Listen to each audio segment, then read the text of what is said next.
From Kern Government Television, welcome to this week's Kern County Board of Supervisors meeting, originating from the County Administrative Center located at 1115 Truxtun Avenue, Bakersfield, California. Kern County's vision is to create and maintain a customer-centered county government designed to garner the confidence, support, and trust of the people we serve. Today's Kern County Board of Supervisors meeting will convene momentarily.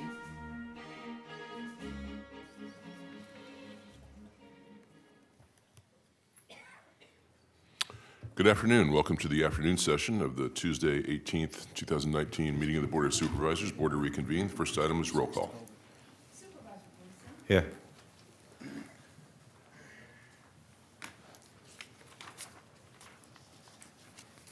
Thank you. Supervisor Gleason, I heard you say here. Supervisor Scribner. Here. Supervisor Maggard. Here. Supervisor Couch. Here. Supervisor Perez.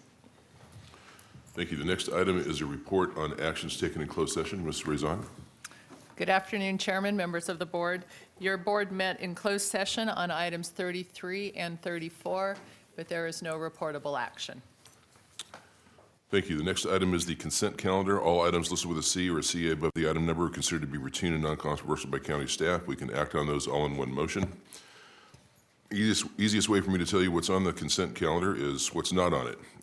On page 2, all the items 1, 2, 3, and 4 are not on the consent calendar. On page 4, item 8 is not on the consent calendar. And on page 7, I think it's page 7, yeah, item 25 is not on the consent calendar. Everything else, items 1 through 41 on pages 2 through 9 are consent items, and we can act on those all in one motion. Is there anyone here that would like to make a comment on any of the items on the consent calendar or ask that any of those items be removed for any reason? Seeing none, I'll return it to the board for a motion on the consent calendar and to adjourn as the Board of Supervisors and reconvene as the Kern Sanitation Authority. So moved. Second. You have a motion, a second. Please cast your votes. The motion is approved, 4 ayes, 1 absent. Supervisor Perez. Thank you. That takes us over to page 2. We are now sitting as the Kern Sanitation Authority, and we have one item on that agenda. It is item 1 on page 2, and it is on consent. Is there anyone here that would like to remove that item or make any comment about that item? Seeing none, I'll return it to the board and ask for a motion on the Kern Sanitation Authority consent calendar and to adjourn as the Kern Sanitation Authority and reconvene as the Board of Supervisors. So moved. Second. You have a motion and a second. Please cast your votes.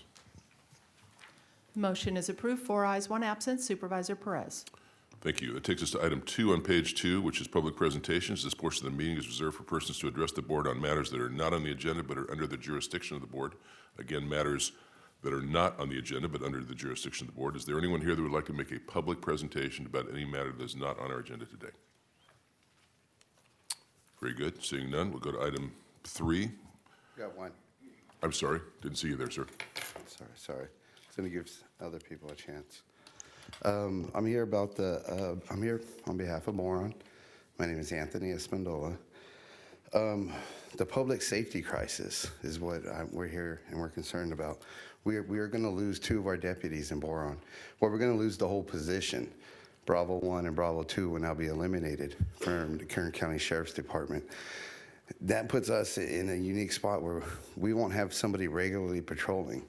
Without somebody regularly patrolling, they don't know who the good guys are, who the bad guys are, what's going on in town. And right now things are at an all-time kind of high.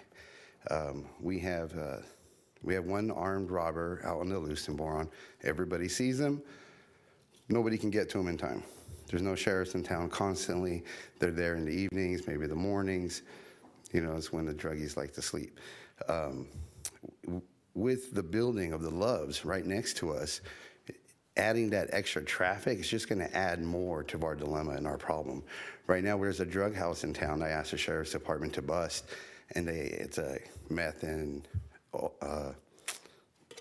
heroin. Anyway, they told me they can't do anything about it because it's not much of a nuisance yet. So there's not enough money or money benefit or profit loss benefit to go ahead and bust that house. Well, between the last time I was here, last Tuesday, and this Tuesday, somebody who was associated with that house broke into my sister's house. My sister's a single mom, family of 4, 2 kids in high school, 2 kids in elementary school. They broke into her house where she's out waitressing. They took everything. And the people that did it were associated with this drug house. We don't have enough police officers in Boron. And I know you guys say there's no money, there's no money, there's no money. You guys need to find a way to help find money, or call out the sheriff's department if you don't think they're spending it right. I find it disappointing every time something happens in town and I'm looking on TV and I see our sheriff standing next to the president. I'm like, who's paying for that? We need sheriffs here. We don't need somebody hobsnobbing with the rich. I really wish that you guys can take Boron into consideration. We're a small town, we don't got a lot, but we got one of the major tax benefiters of Kern County, Borax, Rio Tinto. It's changed hands, but they still pay a majority of the taxes here for Kern County. We need sheriffs. When those guys go to work, they should feel safe that their family's home safe. You know, they're major tax contributors, and on their behalf, I like to say, hey, please find us more sheriffs. Thank you. Thank you. Thank you for coming. Any other public statements today? Seeing none, I'll go to item 3, which is board member announcements and reports. Mr. Chairman, I have two. Sure. Thank you. I'd like to make two referrals that are related to one another, and I'd like to see if staff could could discuss them with me and bring back some kind of response to the board in August sometime. The first one has to do with the establishment of a low-barrier shelter bed facility for the homeless in Oildale. There is some county property owned between Roberts Lane and the river. It's just on the north side of the river. And I think it's a perfect location for us to consider establishing some kind of a low-barrier facility there to temporarily house homeless folks. It is reaching a crisis level. Many would say it already is a crisis level in Oildale. And I would very much appreciate discussing that with staff and having the CAO come back to the board with some ideas about that in August sometime. Related to that, in order to pull off this effort to try to house a couple hundred homeless in this facility, we're going to need more money. And I would like to propose and have staff evaluate with me and then bring back a proposal to the board for our consideration, the efficacy of hiring a grant writer to help. I need money to help with homelessness, help with law enforcement, and help with parks. There are many other things I'm sure that different people on our board could think of to use them in their districts, but those are three very pertinent ones. I've explored it with one private vendor who does this kind of work. It can be a win-win for us. So I'd like to explore that with the CAO's office and have us come back and talk to the board about both those things in August. After in a couple of months. Is that something that we could work together on, Mr. Alsop? Okay. Madam Clerk, do I need to make a motion to schedule that to come back in August? Certainly, if you'd like, yes. I would move to make the referral, and of course, the decision will be up to the board, but I'd like to have the discussion in August. Second. Thank you. Excuse me, please cast your votes. The motion is approved, 4 ayes, 1 absent. Supervisor Perez. Thank you. Any other board member announcements or reports? Seeing none, we'll go to item 4 under hearings under the Planning and Resources Department. This is a request from Balwinder Chokar, I believe it is, by Cornerstone Engineering, the original applicant, to appeal the decision by the Director's Hearing Officer disapproving a precise development plan number 4, map number 203, and a zone variance case number 7, map number 203. Ms. Oviatt? Good afternoon. I'm here today with Craig Murphy, Assistant Director. This is an appeal of the decision of the hearing officer for authorization of an off-site advertising sign.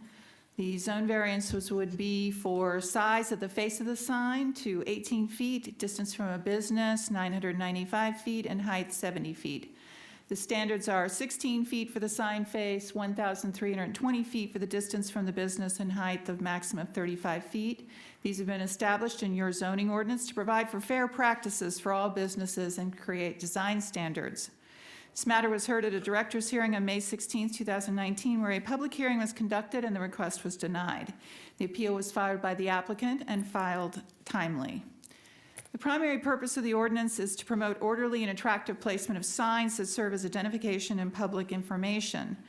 Variances are intended to provide for site-specific characteristics that make it difficult to comply with the standard provisions and therefore make the site unable to be competitive. This is a request for special privilege, not special circumstances. We have a aerial that shows the location of various signs that relate directly to this business. This is a Chevron with a Subway and a convenience market. The proposal for the sign is on a piece of property that is not the commercial piece where the Chevron Subway is. It is a different piece, completely different owner. It is industrial, it has an industrial building on it, and they have created an easement to allow for the connection and lease of that piece of property along the freeway to advertise the other business. I'd like to point out that Caltrans has a business logo sign program. If Mr. Murphy could show these, I'm sure you've all seen them. They are in both directions, north and southbound on I-5. There's two of them that say Chevron, which is this specific Chevron. There's two of them that say Subway, that's this specific Subway. Plus, the applicant requested, there's one of them, and that is his exit. The applicant requested a variance from the 35 feet for his on-site sign, and he was granted a 65-foot variance. So the sign that he already has on the actual property is at 65 feet, not the 35 feet requested. So as you can see, the location of the business and then the proposed off-site sign. The applicant's appeal, which you have a copy of, specifically reads, the requested sign is needed to advertise the business in a manner that is effective and safe for travelers along I-5 to exit the interstate. Other off-site advertising signs with similar variances have been previously approved, therefore a special privilege is not being granted. We've reviewed that statement. The Flying J at Highway 99 in Merced was approved as an on-site sign in 1991. It meets the sign face requirements. It is not an 85-foot sign. It was approved in 1991 as a 70-foot sign, but it is on-site. The other signs along there, the Tejon Commerce Center is a complete specific plan that adopted standards unique to that project with a full EIR, design committee, and limitation. It was not approved as a variance. It was approved as a fully integrated, and they have many restrictions on how many signs. Their maximum area is only 300 square feet, whereas this person's on-site sign is 432 square feet. So the comparison of this to the Tejon Commerce Center is not an accurate representation. The use of the variance process to establish an off-site advertising sign for use by a specific commercial user as a potential on-site sign will create a precedent that will open the door for other such proposals. Billboard companies could subvert the off-site advertising sign ordinance by creating such a relationship and then switching to another type of advertising. This site does not have a gas station and a convenience. It has an industrial building. There are many details and technical aspects to this. They have all been provided in your staff report. Staff has determined the necessary findings cannot be made for this zone variance request, which would allow the proposed increase in the face height, the location, and the proposed height of an off-site advertising sign. Staff recommends your board deny the appeal, deny the requested precise development plan, and requested zone variances, subject to the recommended findings. That completes my presentation. I'm available for questions. Thank you. Any questions from the board before we open it up? Seeing none, open it up to the public. Good morning, or excuse me, good afternoon. Good afternoon, Supervisor Couch and gentlemen. I'm here this morning on behalf of Dalwinder Chauhan.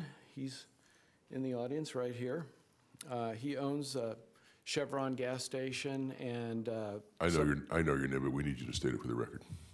Could you state your name? Oh, my name, Daryl Whitten, Cornerstone Engineering. I'm sorry. Thank you.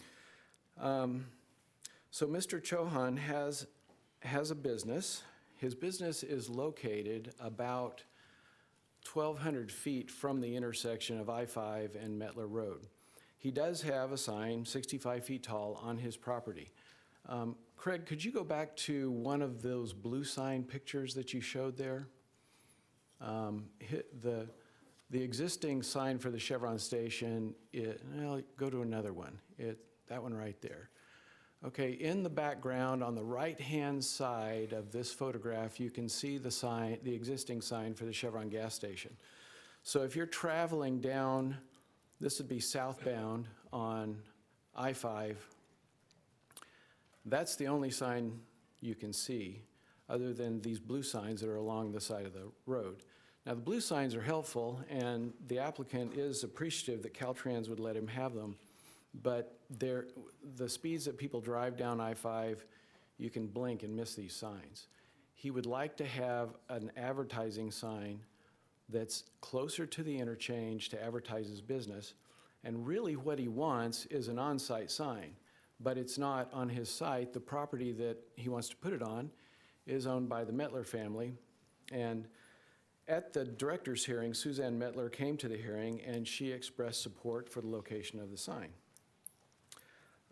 With regards to this sign, we're not asking for a billboard or anything close to it, but the way the county ordinance is written, it falls under the billboard ordinance. So anything that we want to do with this sign ends up setting a precedent somehow with the billboard industry, and I recognize that's a problem, okay?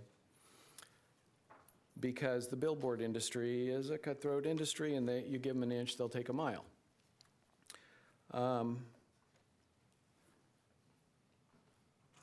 So I would like to share a couple of things. With regard to Caltrans, there's some information in the staff report, and there's a letter from Caltrans that says that they have a concern over the sign. But I've had a couple of conversations, and I've gone through the Caltrans ordinances and talked to the director of the sign program in Sacramento. And my understanding of the Caltrans interpretation of this sign is that the sign exists on an easement that's connected physically to the property, and it's within 1,000 feet of the business that's being advertised. Therefore, Caltrans considers it to be an on-site sign, and it falls under local jurisdiction. So this sign would be exempt from Caltrans oversight because of its location and its physical proximity on an easement that's connected to the property. However, the county ordinance doesn't have any such connection like this. So I'd like to explore or see if there's a way we could permit this sign as an on-site sign, since it is in an easement and it's attached to the adjacent property. That way we don't set a precedent that the billboard industry can drive a truck through. And we also restrict the sign in the sense that since this sign would be permitted as an on-site sign attached to that property, if the property closes, the sign can't be converted into some other use, such as a billboard. It can only advertise that property. It could also be used to advertise a business on the Metler property, but the Metler property is zoned M1, so they would be permitted to have their own on-site. At that point, it would truly be an on-site sign because it would be sitting right in the middle of their property. But when I started this, I thought this would be pretty simple. He just wants a sign like the one in front of his property to advertise his business. And because of how far he is away from the interchange, it's just very difficult for some people to see his sign. They drive right past it. So, frankly, the unique situation about this sign makes it difficult to try and find a way. I mean, I understand the difficulty with granting the variances under the off-site sign ordinance, because then you set precedents for signs all over the county.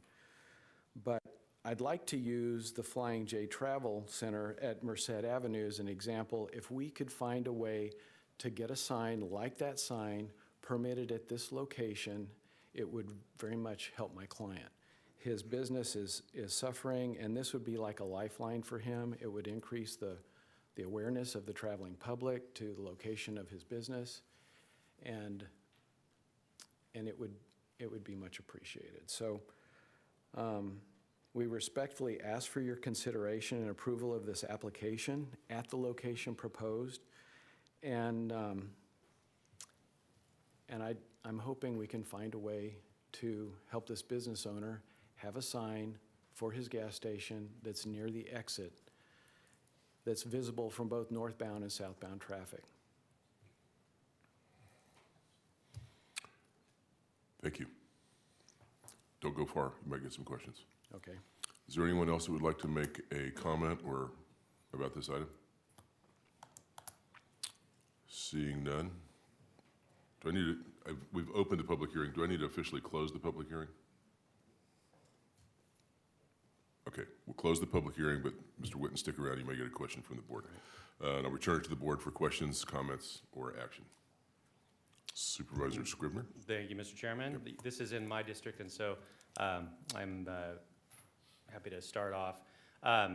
Ms. Whitten, first of all, I want to tell you I appreciate the fact that you recognize the concern that we have over setting precedent if we would approve this as an off-site sign, because you could have a scenario where that sign could be rented out, converted to a changeable message sign, a billboard type situation where it was advertising an off-site business. So I guess I don't have to get into why we are concerned with that, because you're already acknowledging it. So I'd like to turn to Ms. Oviatt, and truly that's what gives me reason not to approve your request, is because of what that would mean to our ordinance in relation to all the other signs around the county. And so I'm going to turn to Ms. Oviatt and ask her about what it is that Mr. Whitten is proposing. First of all, he states that Caltrans considers this to be on-site. I think he's saying because of the easement. And so his request is to permit this as an on-site sign because of that easement, and therefore it wouldn't set the precedent. So can you tell me if we can find a pathway to doing just that, or if that's an impossibility, why is that? Or do we need to continue the item to try to work on it a little bit more with Mr. Whitten? Supervisor Scribner, through the chair, Mr. Witt has represented that Caltrans thinks this is 1,000 feet from the business. As you note, we have advertised this as 995 feet from the business. Therefore, it doesn't meet the Caltrans requirements of 1,000 feet. That's the first issue. We have gotten nothing from in writing from Caltrans that their measurements are any different. We interface with them all the time on off-site advertising signs. That's the first issue. The second issue is Mr. Witt, in that presentation, was crafting for your board what he thought was a solution, but when we unpacked that, we did not advertise this as an on-site sign, therefore your board could not take that action. There is no PD plan for an on-site sign that relates to the connected Chevron subway. So in essence, this would have to be referred back for re-advertisement at a director's hearing to start that process. The answer to this is for those two parcels to have been merged somehow, such that this would have been an on-site sign. We understand that they're owned by two different property owners, but that is no different than many other situations. The proposal that was made that the Mettlers sell a little strip of land, and then we create this little strip of land that juts up, doesn't really fit with the requirements that land be buildable. That little strip of land would only have been for a sign. So we did not think that a lot size variance for that was also a solution. We certainly understand the challenges here, but the precedence has been set by the location of where the original Chevron and gas station was built. It was built in a particular place. When it was built, these rules were all in place. I do not see that Mr. Witt's solution would solve the problem. The only way to solve this problem is for him to talk to the Mettlers about selling a portion of their property, merging it into this piece of property, and actually having a legitimate PD plan for that project. And that would all have to happen, of course. Your board could not take action on the idea of an on-site sign today because it's not advertised that way. Those are my thoughts. Have you had any correspondence with Caltrans about the distance, what they consider the distance to be? We're saying 995, he's saying 1,000. Have we had any correspondence from them? The standard is 1,000. That's the standard. And the application we have said is 995. Yeah, I understand that. I'm just wondering if has you or your staff have you or your staff spoken to Caltrans about the distance? Have we had talked to Caltrans at all about this proposal? We have talked to them, and they said if it is not 1,000 feet, it is not a offsite sign. If Mr. Witt, we have repeatedly, Mr. Witt has made these representations about Caltrans. We have received no communication from Caltrans other than the original letter. Okay. That's what we received. Daryl, did you want to say something in regards to that? Yeah, Through I the have the chair. Caltrans language here. And it says, the advertising display is placed, it says, it has to advertise a business conducting services or the service rendered or goods are produced are sold upon the property which the advertising sign is placed. If the display is on the same side of the highway and within 1,000 feet of the point on the property which the business is conducted. Now, I took issue with the language here that said on the property. So I called Caltrans and I talked to the supervisor there and he said they consider the easement to be a part of the property. So from Caltrans' point of view, the sign is within 1,000 feet of the place of business. So it falls under an exemption under the business code, and therefore it's not under jurisdiction for Caltrans permitting. And I can cite the business, the division. I've got the code section 5272, paragraph 4. And Okay. so 995 feet is within 1,000 feet of the business. Yeah, understand. Ms. Oviatt? And our zoning ordinance says 1,320 feet. The board adopted a distance that was bigger than the one that Caltrans has. We have not denied this because of Caltrans. These variances are a grant of special privilege. We understand why they want them, but that's not one of the things on the list. So that's why we brought this recommendation to you. Okay, thank you, Ms. Oviatt. I'm going to ask if any of my colleagues have any questions or comments about this. I have one. Item. When you, Mr. Whitten, when you said they consider the easement to be part of the property, which property are they referring to? The property that the easement's on, or the property that the easement, where the sign is, what it's advertising? The beneficiary of the easement. So it would How do we be- know that? Because it doesn't say that. How do we know that that's what they mean? And maybe it doesn't matter because Well, it's not relevant to our ordinance, but when I started this, I recognized right away that I wasn't going to get anywhere with this sign if I didn't get it approved by Caltrans first. So before I even turned in an application, I started talking to Caltrans to find out what it had, what we would have to do. I'm not get trying to make it permitted. difficult. I'm trying to understand how do we know that that's what they meant? Because it's pretty vague what The only, their rule. the only reason I know is because I talked to Okay. the supervisor at Caltrans, and that's what he told me their interpretation of it was. I'd have to go back and get that in writing. I recognize that right away. We won't get any place unless I get something in writing from Caltrans saying that they're okay with this sign. Okay. Anyone else? Supervisor Gleason? Thank you, Mr. Chairman. I see a business that has 5 signs. I see a business that has a problem that it's dislocated from the highway, but I don't see any problem with customers or potential customers seeing the fact and understanding the fact they got a business there that's running gas and other services. I would really like to see this worked out. I understand that the gentleman would like to have an additional sign to be more effective, increase more business, and I'd be supportive of that if that was coincident with the interests of Kern County. I would really like to see a relationship between you two work out, but pending the fact that it is not worked out, I would be inclined to vote no to support staff's recommendation.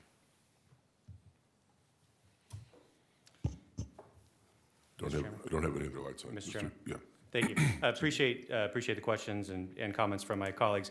Yeah, that's where I'm stuck on this, is that it is not, if we approve this, it wouldn't be in keeping with our county ordinance. And so absent some opportunity, Ms. Oviatt, I'm looking at you for this to be referred back to see if this wrinkle with his correspondence with Caltrans, I'll call it a wrinkle for me because it's the first that I've heard of it, absent that changing the game significantly, I don't see any pathway for me to be able to support this appeal either.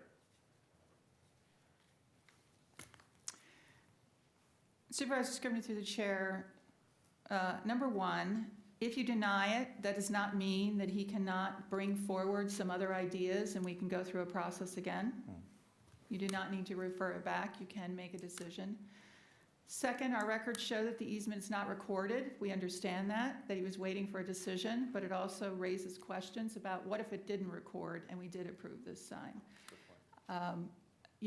My request is that you decide and take action on this, and then we'll sit down and we'll see what opportunities there might be with the property next door, with some other configuration in their relationship with the Metlers, who own the property next door. Very well. So in light of that, I'll make a motion to support staff's recommendation, which is to deny the appeal. Do appreciate the predicament that the owner of the property finds himself in, and once again, Mr. Whitten, I do also appreciate that you are sensitive to and understand our dilemma when it comes to the precedent that this could set. And so that's my motion to support staff's recommendation. Thank you. I will second that with the hope and the hope that you guys can get together and try this again and come up with a solution that works for all parties. You have a motion and a second. Please cast your votes. The motion is approved, 4 ayes, 1 absent. Supervisor Perez. Thank you. That takes us over to item 8. Item 8 is also under the Planning and Natural Resources Department. It's a request, or excuse me, a response to the May 21st, 2019 board referral regarding an update on the cannabis ordinance enforcement, a briefing on the cannabis measure initiative that will be on the ballot on March 3rd, 2020, and alternatives to that, to a cannabis initiative. Ms. Oviatt. Good afternoon. This presentation has been done in collaboration with Code Compliance and County Council. This matter was continued from your June 11, 2019 board hearing to provide time for staff to respond to additional questions that have been provided to us by the public. This is a response to your board's referral on May 21st to provide 3 things. 1, a status on the closure, as you note, a review of the November 11th, 2018 report on the medicinal cannabis initiative, Latu Abasi, and alternatives to the initial. First, cannabis ordinance enforcement. On Friday, May 24th, 2019, Code Compliance posted notices on the last remaining 23 medicinal cannabis operations to implement your board's May 24th, 2019 closure decisions.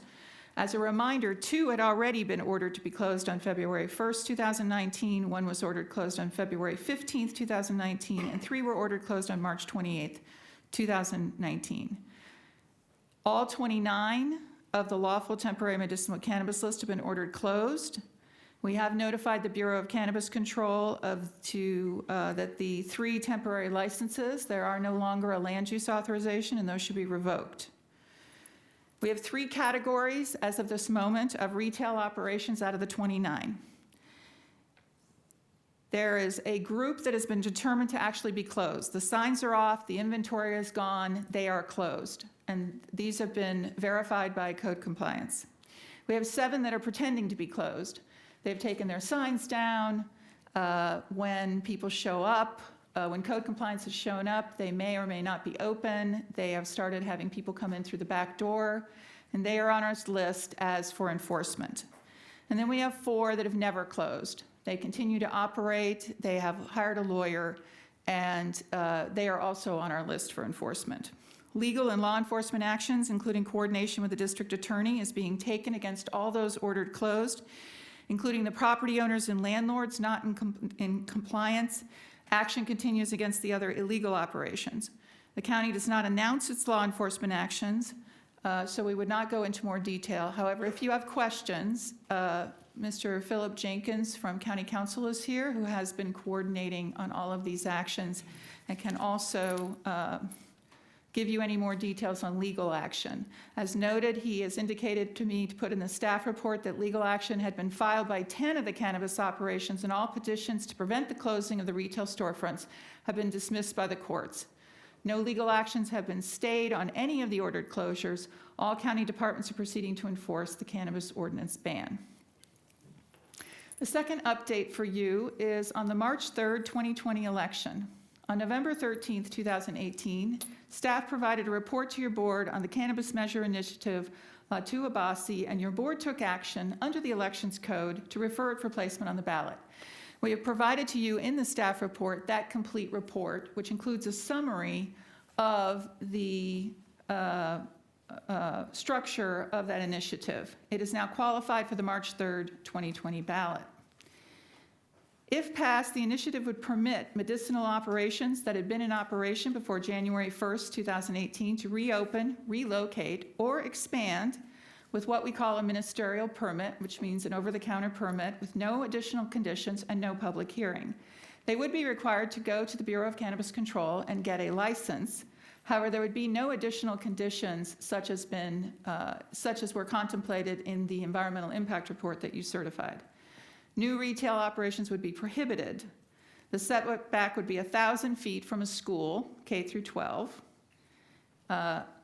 The Bureau of Cannabis Control setback is 600, so that is larger. However, that is the only thing that they would have to set back from.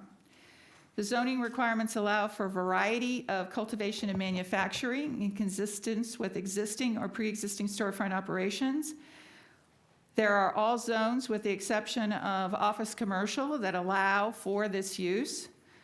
Agricultural outdoor cultivation, if there was one of these existing predetermined operations that gave these 4 items or 5 items, 4 out of the 5 items that are on the list, to reopen, they could then cultivate. There is no limitation on how much they could cultivate outdoor. And there could literally be hundreds of acres of cannabis outdoors with no requirements except for those from the state.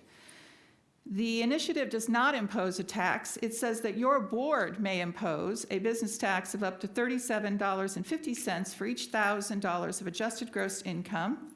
Revenue would be specified for the general fund for law enforcement, drug abuse, education, treatment, and/or K-1 education.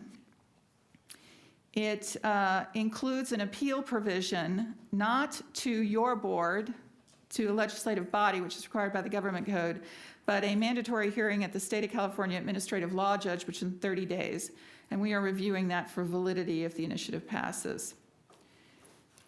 Based on the criteria and history of medicinal cannabis retail, staff estimates this initiative could permit 60 or more. We base that on the fact that 29 qualified with the same criteria that's in the initiative. Over 15 were disqualified, but they were not disqualified because of that information. They were disqualified because under our amortization, the date was May 10th, 2016. This initiative pulls it all the way up to January 1st. In addition, over 20 more have been operating illegally. We found nothing in the initiative that required they be open and operating now. So literally, you could have been open in 2009, meet the criteria, be able to reopen or relocate, according to this, and expand, and also plant and grow medicinal cannabis on A-zone property. Based on the location of the ones that we already know of, these would be clustered in the Metro Bakersfield area of Oildale and the unincorporated Eastern Kern community of Rosamond, with a few other locations scattered throughout the county. We've included in the staff report that you've received today public comments. We've received comments from Ms. Carol Bender, and they have been detailed in this report. The end of her statement is she believes there should be a limit on the number of operations allowed in the initiative, and she is also concerned about the procedure for revocation of a conditional use permit. Mr. David Abbasi has provided an email, and I've responded in the staff report to his comments. And if you have questions about the responses, you can, I'm available for questions. The biggest comment he makes is his opinion that the board cannot place a county-developed initiative on the ballot that deals with medicinal cannabis because it is not legal. County Council has given me language to place in the staff report, and they're available for answers. There is a requirement that your board do CEQA to place an initiative on the ballot that doesn't apply to a citizen-initiated initiative. You have done a full environmental impact report. That certified final impact report looked at all aspects of commercial cannabis to either ban or regulate it countywide. It was not challenged during the 30-day statute period. It's legally valid. Conforms to all the requirements, can be used for whatever purpose you would like. The rest of Mr. Obasi's comments are his opinion. They're not legally, they're not legal thoughts, and they are valid public opinions that have been provided to you. The alternatives. There are two ways and two alternatives to address this initiative. One would be to bring forward a zoning ordinance that you believed was more responsive to your concerns on limitation on medicinal cannabis. That, however, does have to go through a process under the government code. It has to be advertised countywide, it has to go to the Planning Commission, and then it comes back to your board. That could take 4 months to complete, given the situation in regards to the way that we do hearings. And that scope would 4 to 6 months. And the problem with that is that would overrun the March 3rd, 2020 ballot. And at that point, we may have already implemented something that would then have, again, legal nonconforming uses. So going down the route of adopting your own ordinance is in conflict with the March 3rd, 2020 date. The second alternative is for your board to place an initiative on the March 3rd, 2020 ballot. Once again, we would be using the final EIR. In reviewing the past 3 years of public hearings, the long process that we went through with the environmental impact report, the number of meetings we've had with your board where you have expressed your viewpoints on the types of regulation, and in reviewing that entire situation, staff is proposing a framework today for that initiative. You are not adopting an initiative today. You are making a referral to county council and staff to actually write the ordinance, prepare it as an initiative, and then it would have to come back to you for another hearing. So one of the questions that has come up is, what should the process be? The issue continues to be for, number one, would only be for medicinal cannabis, an M license. This is a licensed retail that only sells medicinal cannabis goods to individuals who are at least 18 years of age, possess a valid physician's recommendation after confirming the customer's identity and physician's recommendation. So this would be the only proposal we're making, an M license with no growing, just retail. And the question is, what would be the process that would allow for an equitable, fair access for property owners to then also have a way of understanding the neighbor's concerns? So the proposal is a conditional use permit. We've done a review. Out of 58 counties, only 30 allow cannabis. And of those 30, only 19 allow retail. So out of 58 counties, only 19 allow retail sales. And then another 11 only allow growing, testing, and distribution. And of those 19, 11 of them use the conditional use permit process. And 2 of them have a lottery, and 6 have a license with some sort of administrative review. But neither one of those, of the 6 or the 2, provide for public neighborhood comment. I think your board has indicated that the most complaints we get are from the neighbors in these communities who feel they had no say into where they're located. They can come out and talk about a gas station, they can come and talk about where we're going to put all of these uses, but they can't come out and talk about where these cannabis operations are. Out of 482 cities, only 57 allow retail operations in cannabis, and they use conditional use permits. I would like to note that of those 58 counties, 16 of them have been the subject of multiple voter initiatives. So the voter initiatives are an issue that is driving this issue. And so the question before your board today is, what is the appropriate land use framework that addresses the issues of the neighbors and still would provide for medicinal cannabis retail in a way that is more responsive to all the concerns that have been raised that are not handled in this initiative that's already on the ballot. All right. So we'd like to go over, if we can have the overhead, the framework. First of all, once again, it's medicinal only. It's an M license, which is the Bureau of Cannabis Control. It's retail with or without delivery. As a reminder, they need to get that delivery license also from the Bureau of Cannabis Control, and then it can either be open to the public and have delivery, or they can be closed to the public and have delivery, but they always have to have a storefront. So you cannot just do delivery out of a warehouse. They have to have a storefront approved by the land use, local land use. Second, we would like to go back to putting them in industrial. There have been many comments put in the record that keep saying that it's going into M1. M1 is a designation. It is not a determination of a type. There are 3 different types of industrial. There's M1, M2, and M3.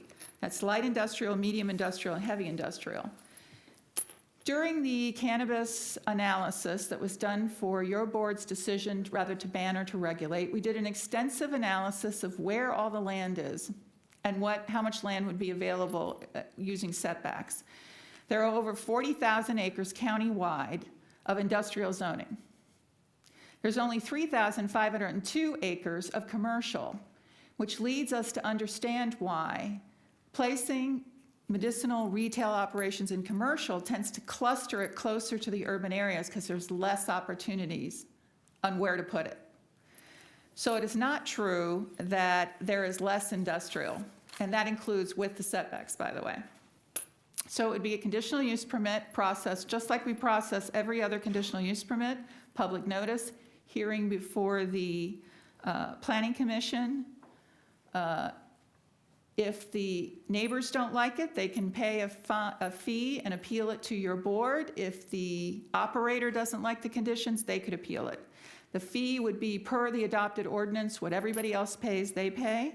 There would be no limit on the number of conditional use permits processed or approved because we think the market needs to figure that out. We think the neighbors need to figure that out. The first approval would be 3 years. That would be, we would call that a temporary, and before expiration, there would be a public hearing to consider a permanent CUP approval. There have been conversations about, maybe that should be 3 years, 3 years, 3 years. They are making a significant investment in the property. They are making a significant investment in the annual license.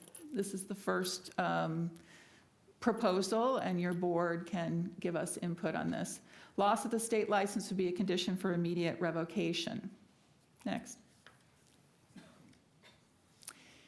The state is 600 feet from a school. These are all the things that were talked about during your public hearings, during your regulatory process. First, they would be schools K through 12, public parks, large family daycares, youth centers, libraries, churches, which are churches of worship, city limits. And then we had designed and we had brought your board a very complicated map that showed that we have a few situations where we have residential close to industrial, but not as many as people think. So a 350-foot setback from any house or house that has a building permit to be built to any building used for cannabis could handle those very few situations. In addition, there would be a public hearing, and there would be language that says that if there are special circumstances to this specific site where children are going to be exposed to this, that either conditions or denial of the project could be made. An example is safe routes to school. We don't always know where the kids are walking, but certainly industrial areas are not where we have the bus stops. So these are all things that can be handled through the conditional use permit process. However, having them in industrial projects, sites, with these kinds of setbacks should take care of the majority of those types of concerns. And then it would be incumbent on an applicant to actually look carefully at where they are proposing their project. Next. We're proposing a business tax of $50 for each $1,000 of gross income revenue. This would be written into the initiative, not a later action by your board. Services funded would be code compliance, law enforcement, prosecutors, probation, jail, and public health, food safety if they were selling edibles. The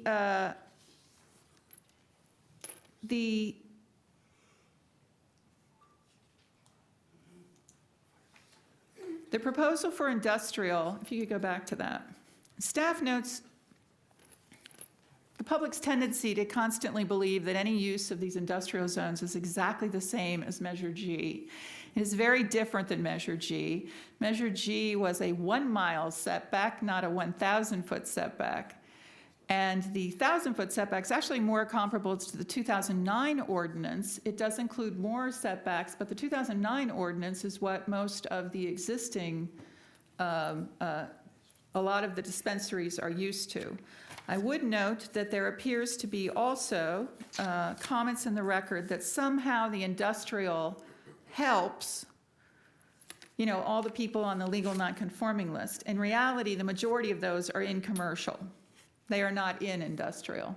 So there is no linkage here between a proposal for industrial and a proposal for this.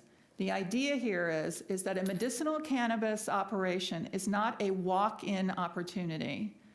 A CVS pharmacy is. If I need aspirin, I find the nearest CVS, I go in, I browse, I buy my aspirin. That is not how medicinal cannabis works. You have to have a physician's recommendation to begin with. It has to be something that you are actually going to a destination. There is no reason that it needs to be in commercial for casual access. And we have lots of commercial operations in areas that are not dangerous, and they are not areas where we think of traditional industrial.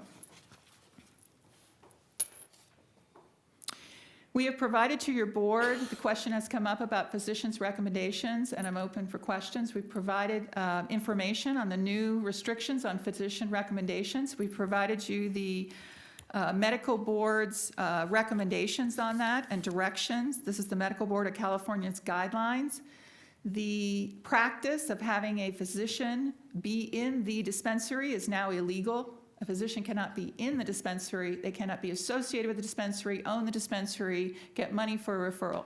Those are all models that have gone out. We have done an informal review of what people know of as 420 doctors, and we have seen a decline of those since January 1st, 2018 with these new requirements countywide.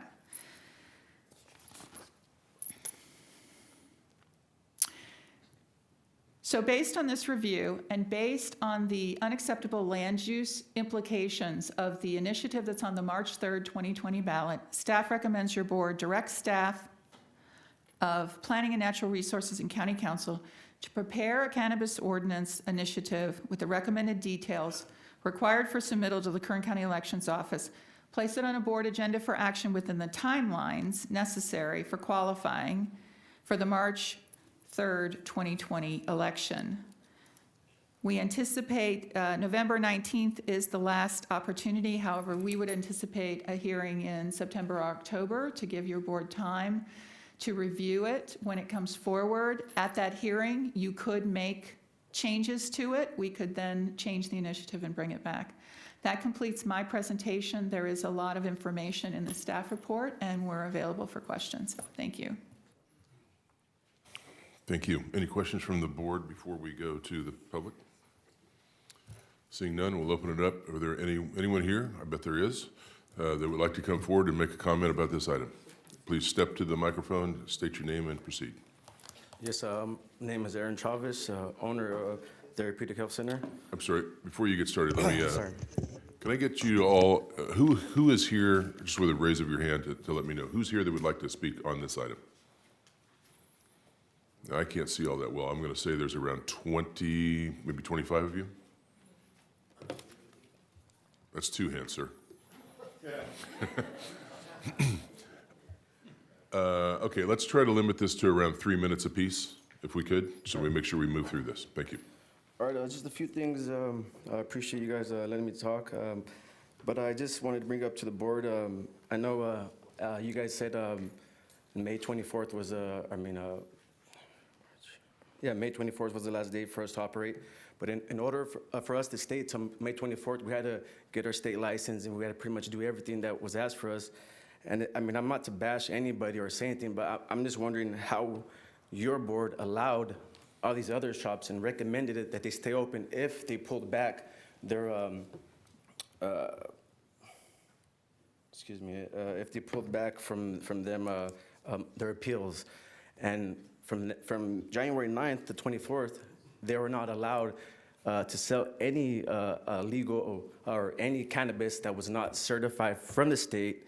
But I'm wondering, how did you guys allow that to happen? And not just that, I mean, for us, a few of us that did get our state license, we worked pretty much hard, and I mean, it wasn't just given to us. I mean, it just took a lot of effort, blood, sweat, and tears to get that.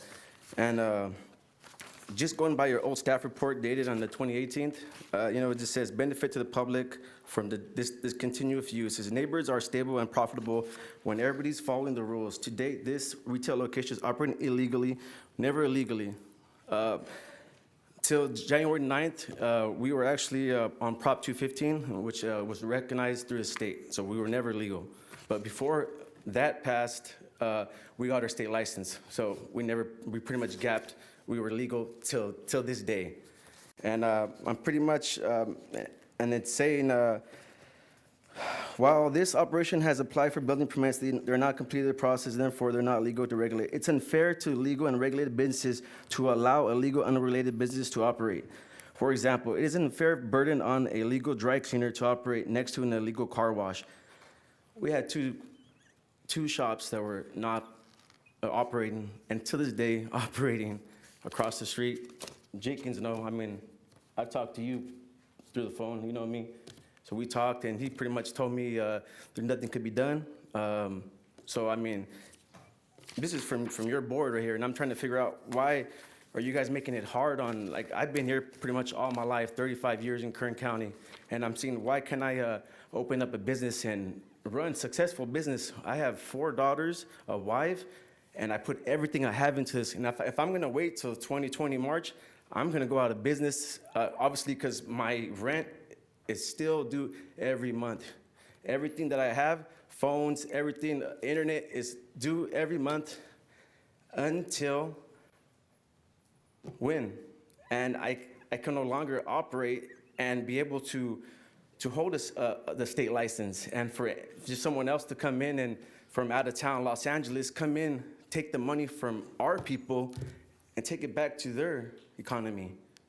It just makes no sense here. We've been working as much as we can through this, and I feel if you could at least have the state shops close up their shop and be able to deliver through the state until the March 2020, for us and able to maybe if we got to move or forever occurrences might happen, or just to keep us in afloat to have our state license. We really would appreciate that. Thank you. Thank you. Who'll be next? Sir, could you give us your name again? I didn't catch it either. I know you said it, but I didn't. What is it? Name is Aaron Chavez. Aaron Chavez, thank you. Good afternoon. My name is Jennifer Romandia, Romandia. My husband and I own the crop. We are no longer operating the crop. It's closed as of May 24th per your board. And I just wanted to provide some comments. First, that state licensing, if you have a storefront, it automatically comes with the ability to deliver with your license. We did not deliver based on the current land use authorization, but 9 or 10 type license from the state. Medical both allow for delivery, storefront or non-storefront options. Also, we've talked about during the subcommittee last June, we are a commercial highway zone, and it's the most restrictive zone for commercial. We are also the only commercial highway zone listed in the pre-existing and state licensed shops. So we would ask for consideration. With that, we ask for consideration for the existing shops. From what I can read, the March 2020 Abasi Latu initiative is only pre-existing, whereas what is being presented as the framework or foundation is only new business. And the state actually allows for priority review for businesses that were operating lawfully prior to, September 2016. And I would ask that if any movement goes forward with the county, that there is some form of consideration for the businesses who did everything that was asked of us from the county. We got the license, we were congratulated on getting the license, and then to get our land use revoked. You know, it's a tough pill to swallow that now we've climbed the mountain, we got to the top, we had about 5 seconds to celebrate and got kicked off the mountain and said, okay, it's okay, you guys can try it again. And that's really hard pill to swallow. And I just would like to, we came in front of your board, we spent $85,000 on our building in November, December of 2018, and we were told that wasn't spent in good faith. So we've been with you guys transparent the whole time. We've had public comments, we've had neighbors come, we've had directors' hearings, we've had appeal hearings. Our personal business has not had any complaints. We've operated for over 3 years without a complaint in a commercial highway zone. We were the first state licensed shop here in town, and we were the first land use authorization. And moving forward, we would just hope that the board would offer some consideration for the good actors who have been here playing by the rules the whole time. So thank you for that. Ma'am, what was the name of your business? What was the name of your business? The Crop. Okay, thanks. Thank you. Who'll be next? Good morning. My name is Cece Packham, or Cecilia, C-E-C-I-L-I-A, Packham, P-A-C-K-H-A-M. Or it's good afternoon, sorry about that. And I am speaking on item 8, which is cannabis. Thank you for 3 minutes. I only wrote my speech for 2, so. That's okay. You can only speak 2 if you want. Oh, no. You guys don't know me. You don't know us. You don't know, just as you don't know most cannabis users. We have been stereotyped, much like all of you. So who am I?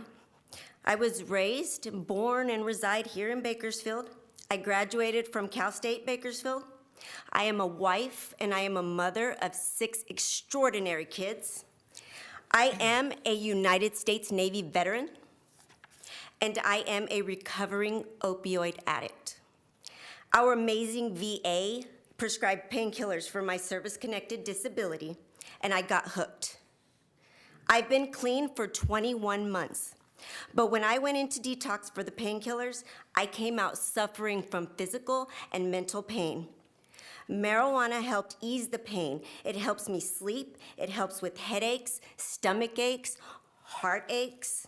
Most important, cannabis has helped me to mentally relax more and stress less. You know someone with PTSD or generalized anxiety, I promise. Ask them how much they wish they could relax naturally. It doesn't happen for us.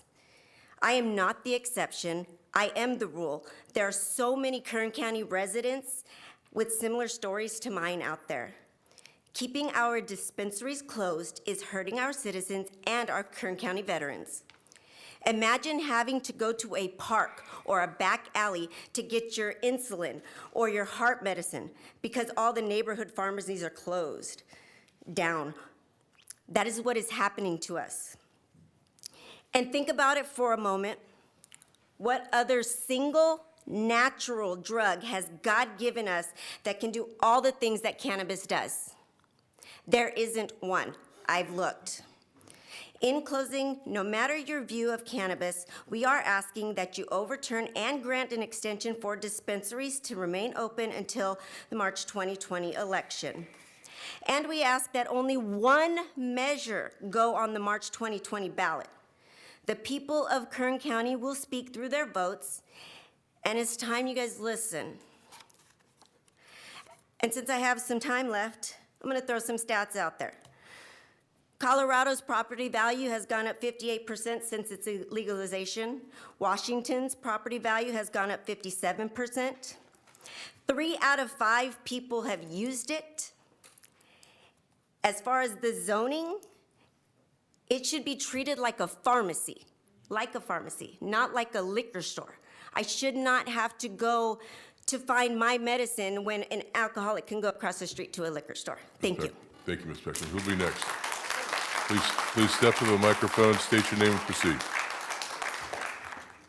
Lisa Checkley, Kern County resident. I live in Rosemont. I see you guys quite often. What I've never said before this board before is that I'm also a director of RMAC. I'm also a trustee for the auxiliary in Rosemont for the VFW branch. I'm also a director of the Lions Club, Antelope Valley. I'm also the president of Bubba's Pit Stop Rescue. I'm also a medical marijuana patient and advocate. I get my medicine 90 miles away now. I have to drive 90 miles to go obtain my medicine legally because I am a Kern County representative. I don't feel that that's fair. I don't feel that it's fair that when I go, I do take veterans with me because we just pile up in my car and drive the 90 miles to Los Angeles, where now I can't even get it from because they went out as of the 3rd of June. So now it's unavailable. I'm allergic to opioids. That's why my real doctor put me on it, because I'm allergic to it. I almost died by taking a Xanax because I have PTSD and anxiety. It's something that's real. And it's something that you guys need to realize. We don't need an overabundance of it, and I'm sorry I'm emotional. We don't need an overabundance of it. It makes me angry. It makes me really angry that in my town alone, at one point, there was 21 shops. Out of those 21 shops, 5 tried to stay conforming. When you guys said close by May 24th, and that was a key word that a lot of people missed, Lorelei, was by May 24th. The only 2 shops that closed by May 24th was AVDC and TVC. Both those doors were closed by May 24th. Now, on May 24th, did some more close? Sure they did. But that was the key word that a lot of people missed, was the key word was by May 24th. 2 shops listened in my town. 2 shops. They closed by May 24th. The rest of them did not. Are there a few closed now? Do some say that they're closed now? Sure. Do I go and look? No, because I can't go in there legally. It's against the law for me to go in there legally now. So I'm not going to mess up. I go elsewhere. You guys need to do something. You said they were supposed to be closed? Close them. I go around the corner. They have a hood party out in the middle of the street by the little liquor store that I go to go pick up my milk and cigarettes and stuff. There's a hood party every day by a shop that was supposed to be closed by May 24th. The police need to do something. I have called everyone to see what's going on. Why aren't they closed? I keep getting the runaround. The supervisor's office says, call this one. This one says, call that one. I've talked to everyone. They're all still operating. So I want to know, when are they going to close, if you're going to close them down, or are we going to keep them open? What are we doing? What are we doing? Are we going to close them? Are they going to stay open? The police officers say that there's not enough money and employees to close them. Mr. Chuckley? Yep, I'm over my time. Yes, ma'am. I got it. Have a good day. Thank you, you too. Who'll be next? Please step to the microphone. Give us your name and proceed, sir. Thank you. Fausto Gonzalez, I'm one of the partners at Therapeutic Health Center. I didn't really write anything down. I had a couple of bullet points I kind of wanted to run by you guys.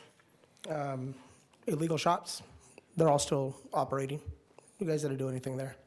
I drive down Niles or wherever I want to go.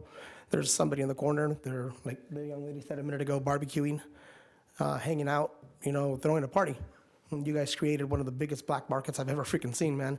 It's bad enough that we had 60 shops, and then you just created, 120, 250 delivery services, because now everybody's just selling on the streets. That's what you guys did. I don't know if that's, something you guys even realize, but you did that. You guys did, not us. Being called illegal, like my partner said earlier, we haven't been illegal. We've been operating under Prop 215, SB 420 for years. That's legal. You guys allowed it. That was legal. We got our state license, still legal. Being called illegal shops, that's BS, man. Code enforcement. When we first opened, code enforcement was at our shop days after we opened. I'm talking about days. We were legal then. We had our attorney show up. They came back and they left because everything was done legally, right. And then when you guys when the city shut the shops down, their illegal shops opened up across the street as trap shops. And we called code enforcement, hey, there's a trap shop across the street. What you guys do? Nothing. We sent you guys letters. We sent the sheriff's department letters, the Kern County supervisors. We sent you guys all letters. Ms. Oviatt, you got a letter. You know, we paid for them so that you guys had a sign for them so we had proof. Nothing was done. Finally, sometime in June maybe, or excuse me, April, we got a call from our code enforcement saying, no, we don't do that anymore. No, we don't do that anymore. Okay, fine. But the second we shut down our shops, you guys have code enforcement show up and shut them down. I thought you guys weren't doing that anymore. I just want to know what is being done. Because we did a bunch of stuff that's legal, and it feels like you guys are doing a bunch of stuff that's illegal or just turning a blind eye. And I'm tired of it. You know, re-election's coming up soon, guys. You guys say you guys do your job right. You guys get re-elected, but don't create this. Because last week there was way more of them. You guys forced us to leave, walk out without even being able to speak last week. Not half those people that came from God knows where here in California, 2 hours away to speak, aren't here. Made us look like fools. Congratulations. So yeah, when you're mentioning when you say illegal, what you meant not complying with the county ordinance, correct? So could I ask everybody? Can we just kind of keep the applause to a minimum because we tried to have a conversation, but we couldn't do it. Chairman Couch, what is the specific I wanted question? to clarify. When you said illegal, what did you mean by that? When you're referring to illegal shops, you mean people that were not complying with? They were not on the lawful temporary list. Just to be clear, the people on the lawful temporary list were also not legal, but because of the court case on the 2009 ordinance, on the TCEF case, we were required to amortize them out. Understood. Okay. So yes, illegal means they were not in compliance with 2009 ordinance and they were not You're not referring classified to before the the state, moratorium. anything to do with the state when you. No, I also was referring to the state as well, that they had no legal license from the state since January 1st, 2018. We had Understood. 3 shops. Thank you. Yes, ma'am. My name's Lorena Chavez, and I am a co-owner of Therapeutic Health Center. A loving wife, a mother to 4 beautiful girls. Therapeutic Health Center is a small, struggling mom and pop shop. We have 0 outside investors, nor do we come from money or wealth, but have put everything we had into this business, not to mention undying help and support from family and friends to help provide safe access for our patients. When originally given the green light to operate, we did so by abiding to the county's strict rules and regulations. We diligently asked for required paperwork from our patients and strive to provide our patients the safest, highest quality cannabis medication available. It was not easy. Ms. Oviatt can even tell you, I cried the day I received a letter from her giving us the authority to operate. That shows that it wasn't an easy process for us. Today, I would like to ask you, Board of Supervisors, to bring back safe and easier access for patients. A lot easier. As Ms. Oviatt told you, there's not that many counties that allow it. So it's even harder for our patients to get it, having to drive far away to get it.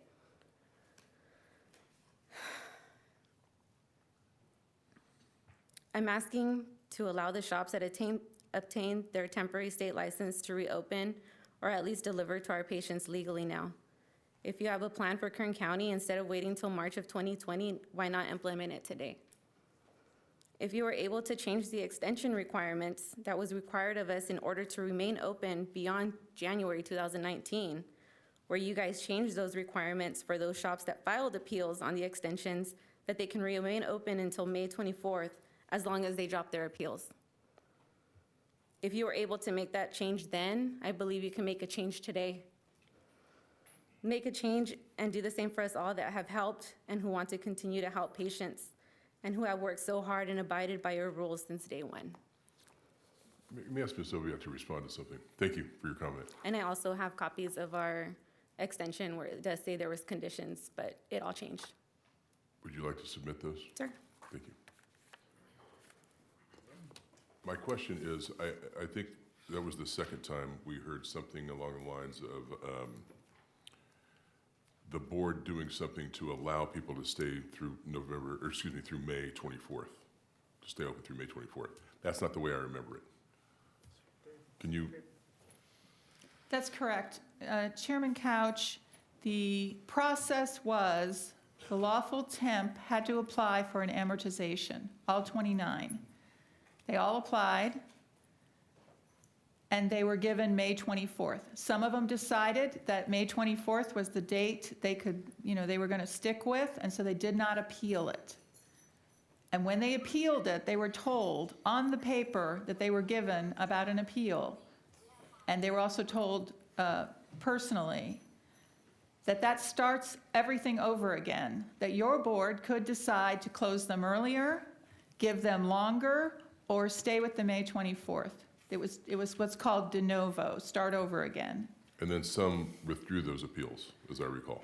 Correct, because they came to the hearing, they were concerned with decisions your board had made. They saw that they were being shortened, and they decided to stay with May 24th. That was their legal right to withdraw the appeal and stay with the May 24th.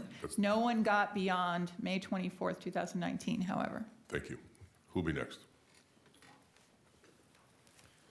Chairman Couch, Afternoon. board members, Gabriel Godinez. There's a couple of things that I think have not been mentioned here. Is there's still pending litigation against the county. Even if the Abbasi initiative or any initiative that the county is looking to undertake could still have a negative effect depending the ruling of what's pending at the appeals right now.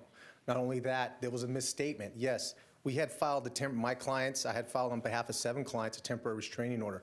Temporary restraining order was denied, but the litigation is still pending. So there's still litigation pending regarding the legal nonconforming.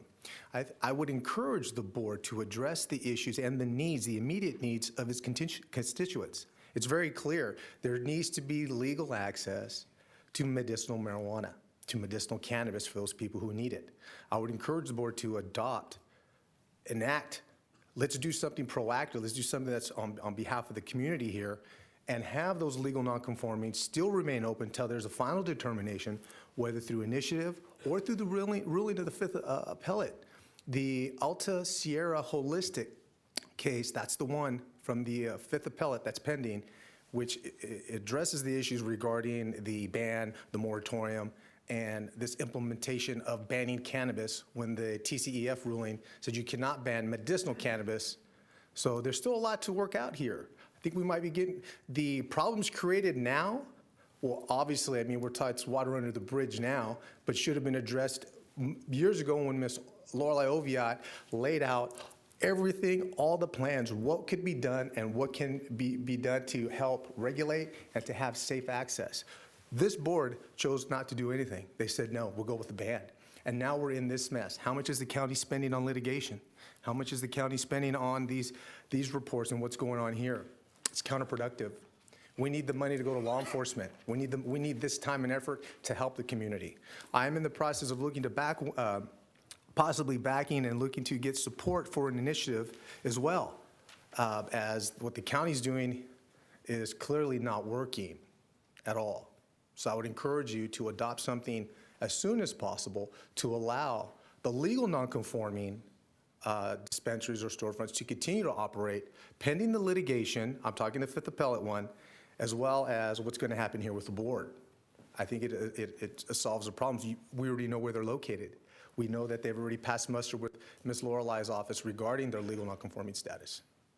Thank you very much. Gabe Godinez. Thank you. Those comments were on point. Thank you.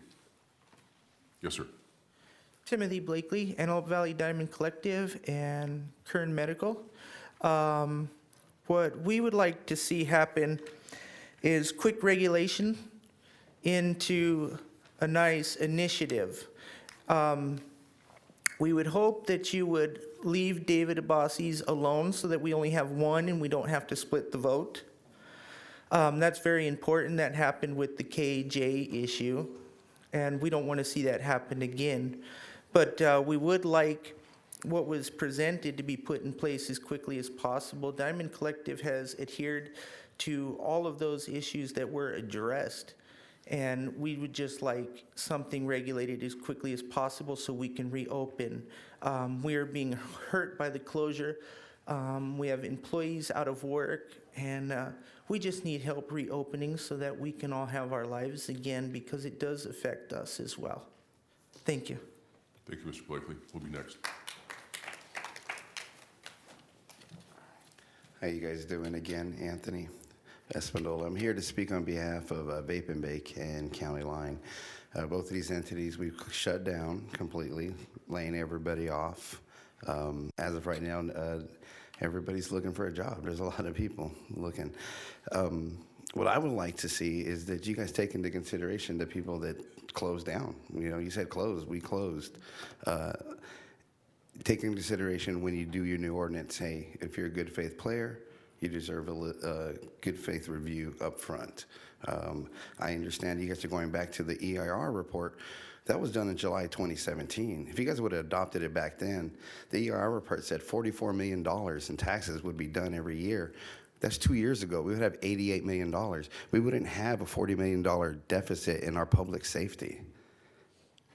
We wouldn't have that right now. And if you guys keep dragging your feet, it's going to drag to where public safety is going to be number one. I can't see how you guys can build a casino if we can't have the means to protect it. Does that mean that the people in Boron are going to have to suffer, are going to have to get hurt, or even a deputy like Deputy Puga? 30 to 45-minute wrestling match with somebody for shoplifting because we can't get a deputy out there, another deputy? And what's going to happen when the Justice Department finishes their review? They're going to say we're short 200 deputies. 200. Do we have means to pay for that or anything coming up? I hear you guys talk about Amazon. Well, Amazon promised to go total robot by 2035. They're not going to give us jobs. I think you guys need to really speed up the pace here. You guys are going back to an EIR report that was 2 years ago drawn. Thank you guys. Please take that into consideration. Thank you. Who'll be next?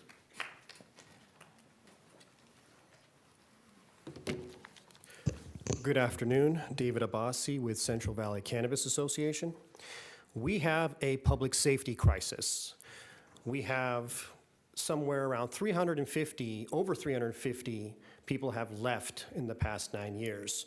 We have not seen a raise for the Sheriff's Department for the employees since in over 12 years. I want to say it was over a decade. We have an offer. We have a solution, rather. And I noticed that in your initiative, Lorelei states that money will be used for enforcement activity and for some other things, specifics, but it doesn't really go to law enforcement as a general in whole. Why are you guys so against giving these guys an extra raise, some money? They deserve it. They work hard, they put their lives on the line, and here they are not being able to get a raise in over 12 years. So we have in our ballot measure the tax revenue specifically going to law enforcement, schools K through 12, and to drug treatment and education specifically. And that's a 3.75% tax rate, which is reasonable. I noticed that your initiative would unlikely generate much tax revenue with these higher taxes and no local production. You need that in order to reduce the costs and prevent black market activity. Otherwise, you're not going to see the tax revenue that we propose. I have been fighting for safe access for almost 10 years in Kern County. We stopped several monopoly attempts, and I've been trying to get reasonable and equitable regulations passed for a very long time. Geez, I kind of mixed it up here, 1 second. So, sorry. As we have seen, we cannot trust this board. When it comes to discretion on this matter, you guys banned it and then created a monopoly like you did in Measure G, 2012. You banned it again in 2017, and we can't trust you with issuing these permits. As a result of exposing corruption, I've been targeted and retaliated against. You ruined lives, our businesses, you killed our jobs, you took away our safe access, you're denying me my rights, and you portray me to be something that I'm not. I am not a threat to anyone. You made me homeless. I'm done fighting, Kern, because you've worn me out, you've beat me down, and you've reduced me to this level. So I am stepping away, and I am moving away from Kern. Lorelei also said that 20 shops were operating illegally, so there's no 60-plus dispensaries. That's untrue. According to our own statements, we took neighborhood commercial zones into consideration. We removed them. And it's only up to 10,000 square feet of cultivation, by the way, not unlimited acres, like you said. We removed C1. Our ballot measure, don't split the vote. We saw what happened last time. Like I said before, we have to have the entire industry and all aspects of it, not just retail. Limited domestic production in order to feasibly and affordably provide cannabis for the local market and beyond. And that's pretty much it. Thanks, guys. I think everyone else has said it for me. And see you later. Thank you. Who'll be next? How many are left to speak, by the way? 1, 2, 3, 4, 5. Can I get you to come to the front, down to the front row, so we can get you up to the microphone quickly? Thank you. Yes, ma'am. Hello, Board. My name is Cecilia Latu. I'm actually one of the proponents on the ballot measure that is on scheduled for March of 2020. I'm here to urge you not to split the vote or to take any action regarding this matter. Splitting a vote will increase the chances of both measures failing, just like the last election cycle.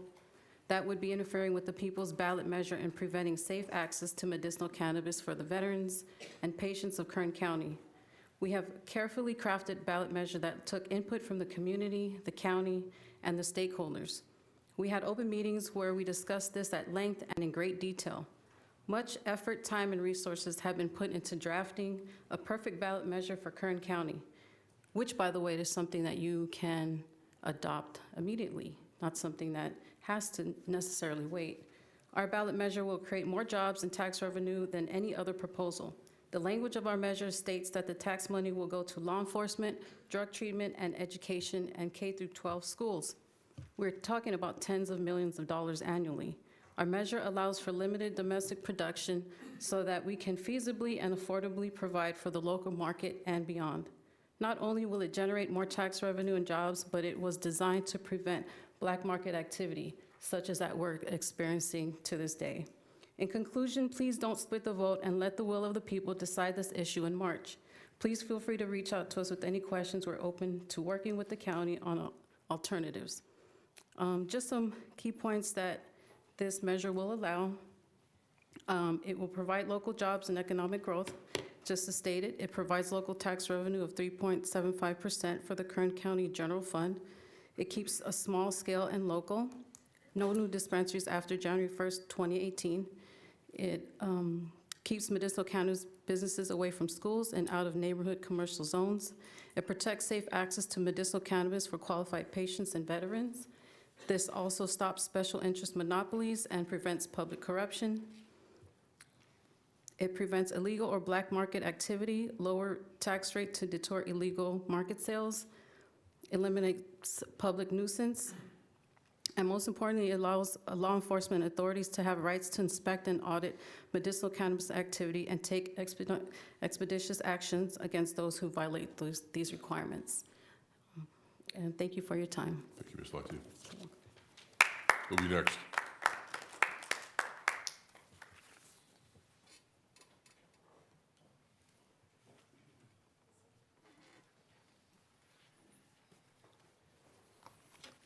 Good afternoon, Chairman Couch and the Board of Supervisors. My name is David Brust. I'm the co-founder of Bakersfield Residents Against Pot Shops. For 3 long years, BRAPs and other community organizations have fought illegal cannabis shops in our county. The very same shops that have added to the plight of our neighborhoods with violent crimes ranging from murders, kidnappings, prostitution, armed robberies, and the sales of other illegal drugs. Even the so-called legal shops have had issues with their neighbors. Many of these shops have shown little desire to be good stewards of our community or even neighbors. Your board today is considering a resolution to place a medicinal marijuana ordinance on the March 2020 ballot. Our organization and many of our neighbors are asking for the county to require the ordinance place the proposed medicinal marijuana shops in zones marked for industrial use.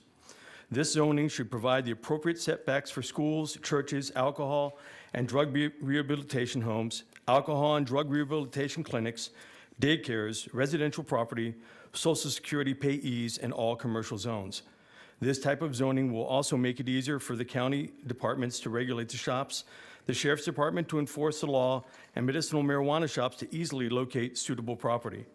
We recognize the need for those in our community that truly have a medical need for cannabis, but their needs shouldn't come before the needs of our neighborhoods, families, and the children to be safe from the crimes associated with these shops. Marijuana is here in our county, legally through delivery and illegally through drug dealers. Creating an ordinance won't stop the drug dealers, but it could have a detrimental effect on our communities if the shops are placed in commercial or residential zones. Please require the ordinance place the shops in the appropriate industrial zones. And I want to say that we are in agreement with Lorelei Oviatt's ordinance, and we believe that the board should pass this ordinance and let the people choose. Thank you. Thank you. Who'll be next? Hello, Chairman, Board of Supervisors. My name is Keith Lawless. I started Kern County Citizens Against Pot Shops. I heard a woman up here earlier talking about the hood and another one speaking of letting the voter be heard. I looked up all of the measures that California has put forward in Kern County, and none of them have been passed by Kern County citizens. I'm one of the neighbors. I own property next door to a pot shop. I'm one of the people who've have it on video, people urinating on my fence. I'm actually for a ban, but I could get behind a county initiative that would put it in industrial zones. Thank you. Thank you, Mr. Lawless. Next speaker, please. How you doing? TJ Esposito. I'm a local resident, and I'm here on behalf of Americans for Safe Neighborhoods, a public safety super PAC who will be taking political action in 2020 regarding this issue. Based on what happens today, I just want to kind of go over a little bit of history. Since 2017, we've kind of been dealing with you guys on this. And our opposition, Mr. Brust, I think you know Mr. Couch and Mr. Maggart, somebody who's worked closely with you in the past, maybe even in your office. I don't know why he was fired, but and on your campaigns, but I'm not sure why he keeps pushing a county deal when he's in the city. I don't know what he has to do with anything in the county. Okay, he effectively banned it in the city. He got his way. Now he's pushing this M1 thing that now I guess apparently you guys are all for. So anyway, I just want to talk about the history where we had the environmental impact report you guys banned, okay? Now all of a sudden you want to use the same report and put on a measure, a ballot measure. I think to say it easy is the only reason that you would do that is to split the vote, okay? And we don't want to split the vote. We have a people's initiative. If you guys go against the will of the people on this, I guarantee you will be confronted with political opposition. And I don't know how you liked it last time, but I can tell you it'll be 10 times worse this time. You can take my word on that, okay? The people have spoken. The people have brought forward an initiative. You guys have caused this. You chose to ban, even though you had the same information. You had option B. You had a perfect plan that Lorelei laid out. It was flawless. She's the best in the state. It was flawless, and you chose to ban. Now you're gonna take the same information and put a competing initiative against the people. My hopes, now Abbasi's leaving, okay? Now you've got a big mess, a giant black market. So my recommendation for you would be to please tread lightly on this, because I have a lot of stuff to do in 2020, and if I have to get back into this, I'm not going to be happy about it.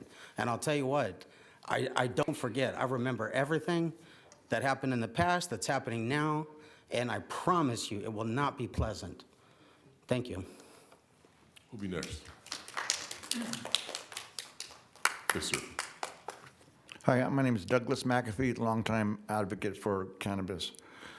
In 1996, we were trying to get Prop 215 passed, and it was a Compassionate Use Act of 1996. And ever since then, here in Kern County, it's been a really big fight to just honor the law and the will of the people. And I've heard before that, in Kern County, we've never voted for cannabis here locally, but it's wrong on that because the Measure G passed, you know, and it passed by a big, large margin, even though it was a fraud, because it just limited it to such a little small area, which was unconstitutional. Found so. I don't think that you're corrupt. I think, though, that cannabis users are being treated like black people used to be treated, Hispanic people, women, gays. And it's an ism, this attack on people for being different. We live in a society where we have all kinds of different people. And right now, I mean, I'm taking a look at the vibrations throughout not only Kern County, the state, but the whole earth. Mother Earth is being under attack. And marijuana is a metaphor for nature. It's a metaphor for health. It's a metaphor for freedom. And in my last 25 years of activism, I've seen so much attacks locally from the Board of Supervisors. I worked for the county for 30 years for a planning department. I do not know why building inspectors are going out and spying on properties, and the director is saying stuff like people going in and out, there's illegal activities going there and haven't even checked in on it.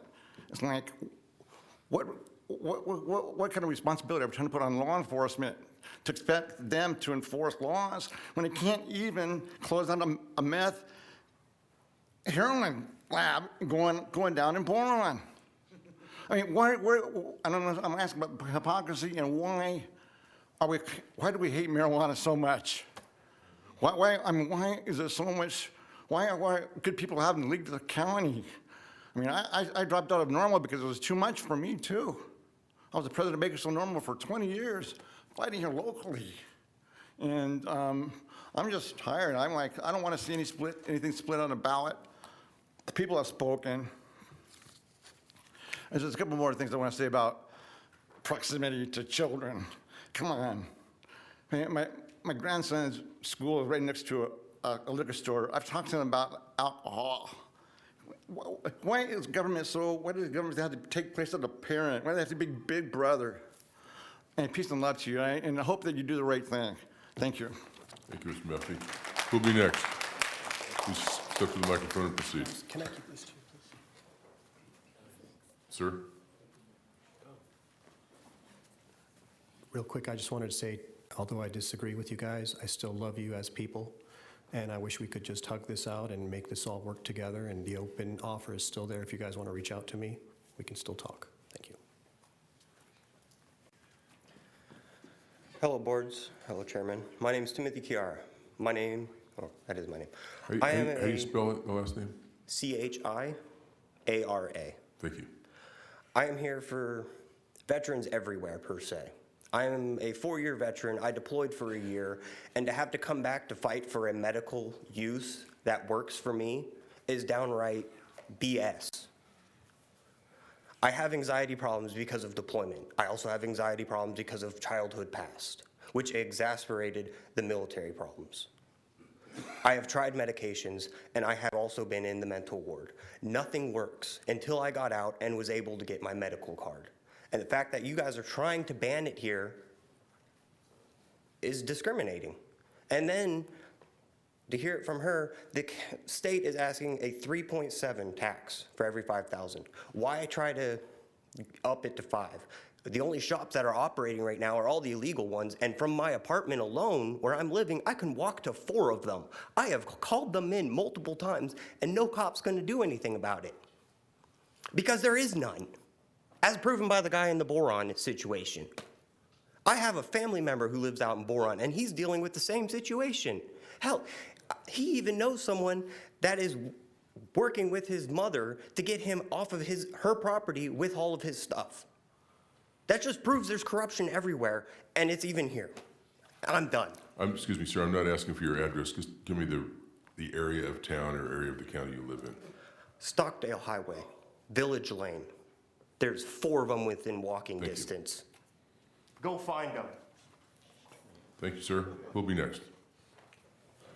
Hi, my name's Lisa Carter, And basically, I have a husband who is not alive today because he used to suffer from chronic pain.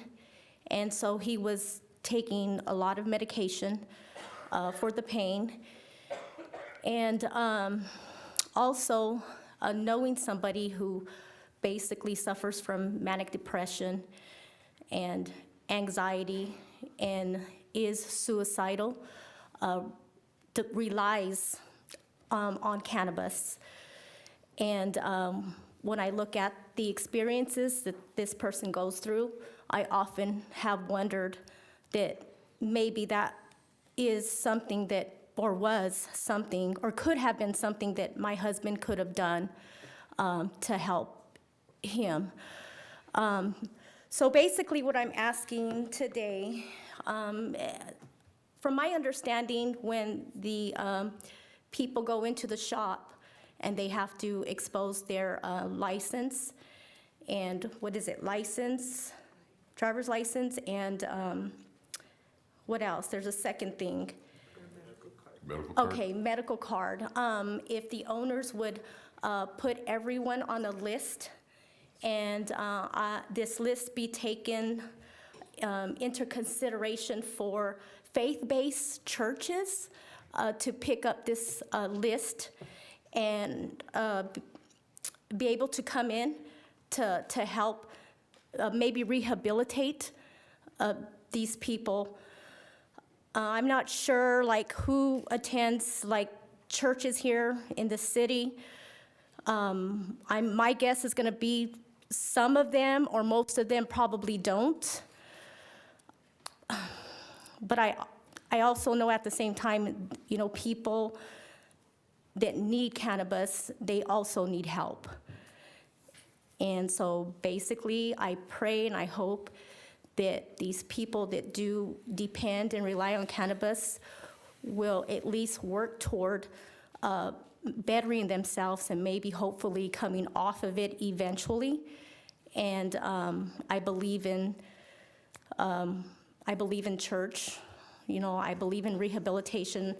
I believe in hope and restoration for people that depend on it. And that's pretty much what I want to say. Thank you. Thank you. Who'll be next? Hello.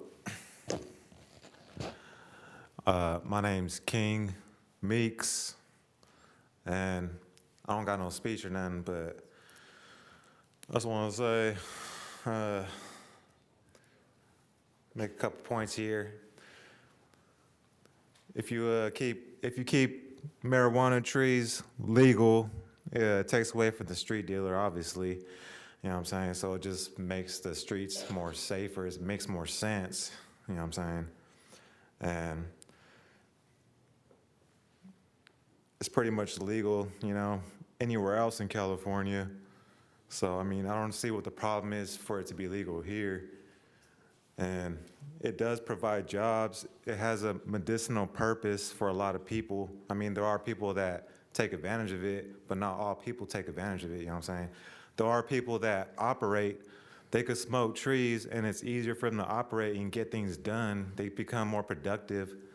So it's a lot safer than cigarettes and alcohol, which you guys pretty much are cool with, which doesn't make sense to me, And say if I had a gram of marijuana on me, that's gives a crooked officer a chance to harass me for no reason, and I'm not bothering no one.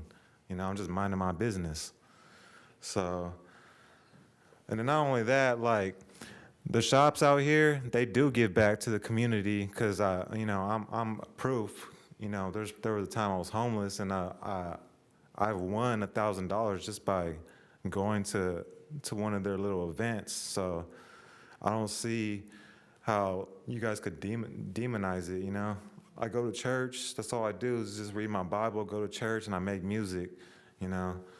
So I don't see, I go to his church, Mike Maggard. I've been going there for the last 3 years. It's a good church, VBF.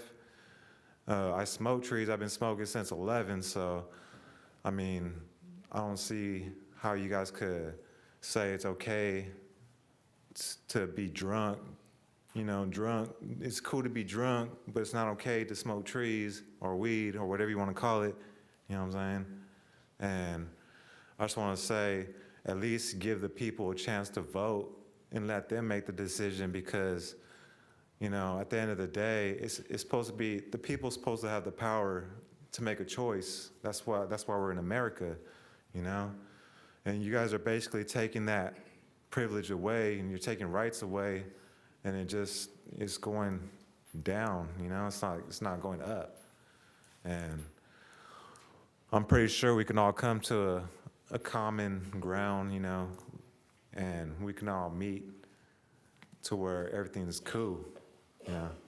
Like I said, I didn't prepare no speech or nothing, and I'm not really this type of person to come up here and make speeches, but, you know, I just want to say, don't split the vote and just let the people decide, you know?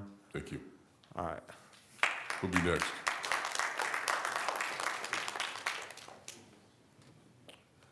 How many others would like to speak?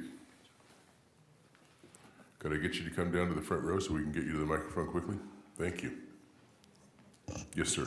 Hi, my name's Scott Stones. I'm the sole owner of American Organic Collective in beautiful downtown Rosemont.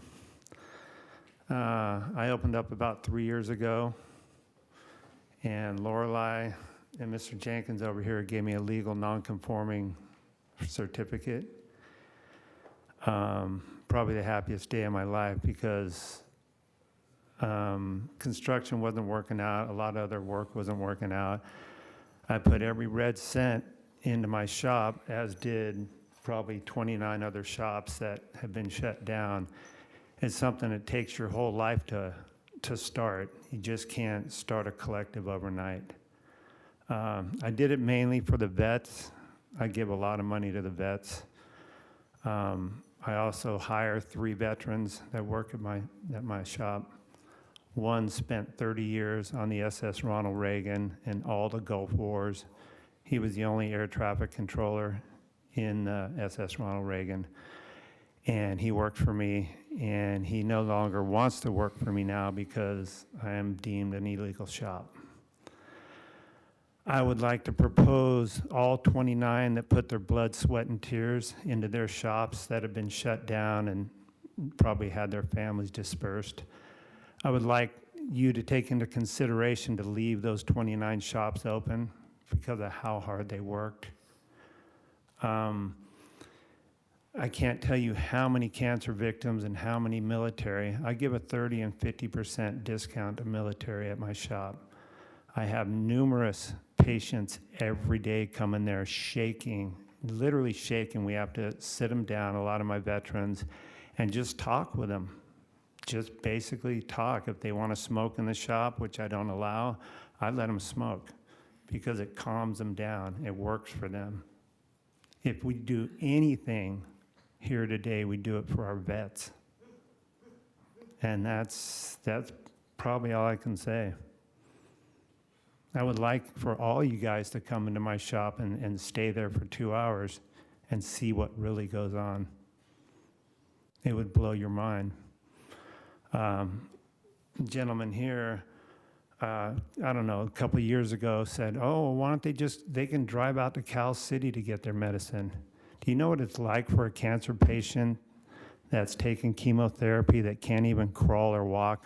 I got my mom through cancer with cannabis. I threw away all the Oxycontins and all the pills that the doctors gave her and pretty much gave her life. And there's just thousands of stories like that. And that's all I really care about, is taking care of the vets. And my heart goes out to every single one of them. Thank you. Who'll be next?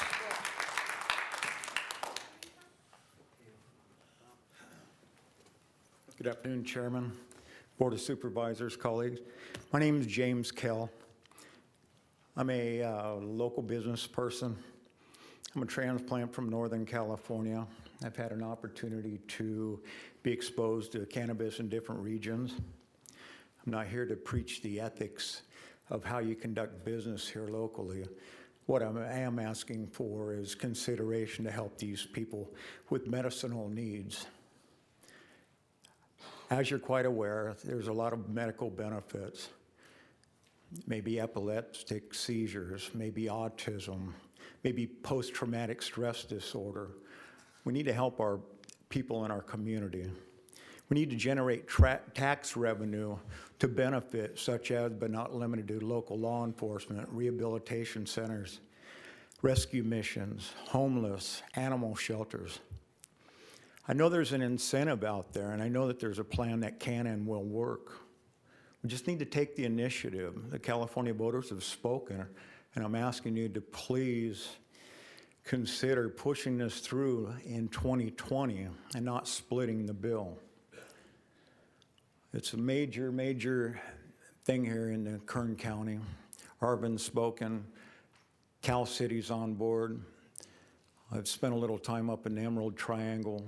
Things are working up there. Not everything's to 100% capacity, but if everybody works together as a team, we can come together with some positive conflict resolution to benefit us all, put money back into our local community where we need it, you know? We can come together with a plan to benefit us all, but please don't deny our people of their medicinal needs. I want to thank you for your consideration and your time today. I look forward to our next meeting. Thank you. Thank you. Who'll be next? Good afternoon. My name is Vicki Euler, and I'm a cancer survivor. And because We'll get you to pull the microphone down. I'm sorry, I'm too There you short. go. Huh? Okay, that's all right. Sorry. My name is Vicki Euler, and I'm a cancer survivor. And going through treatments, medical marijuana helped me to be able to eat because I was unable to eat because of all the treatments. It just literally made me sick, and marijuana helped me live. And I want you all to know not to split the vote and to help us, because marijuana does help. Thank you. Thank you. Who'll be next? Any others in the back that plan on coming down? Hi, my name is Crystal Berman, Hello. and I got diagnosed with ulcers in April. And when I don't have my Zofran, I get real nauseated, and cannabis helps me regain my appetite. It helps me eat. It doesn't make me feel nauseated anymore, and it makes me happy. And I just want you guys to please not split the vote. I really, really would appreciate it. Thank you. Thank you. Who'll be next? Good afternoon. My name is Cesar Heredia. I'm just gonna be here, keep it short. Don't split the vote. The 2.5 hours I've been sitting here, it sounds like you guys have a lot of money problems. You know, these are working people, and let them do what they're doing. They're cooperating. They meet your guidelines. There's some way, communication, you guys can work this out and have people with jobs. Not talking about building some other homeless shelter somewhere else. That's it. Thank you, sir. Thank Don't you. split the vote. Thank you. Who'll be next? Any others?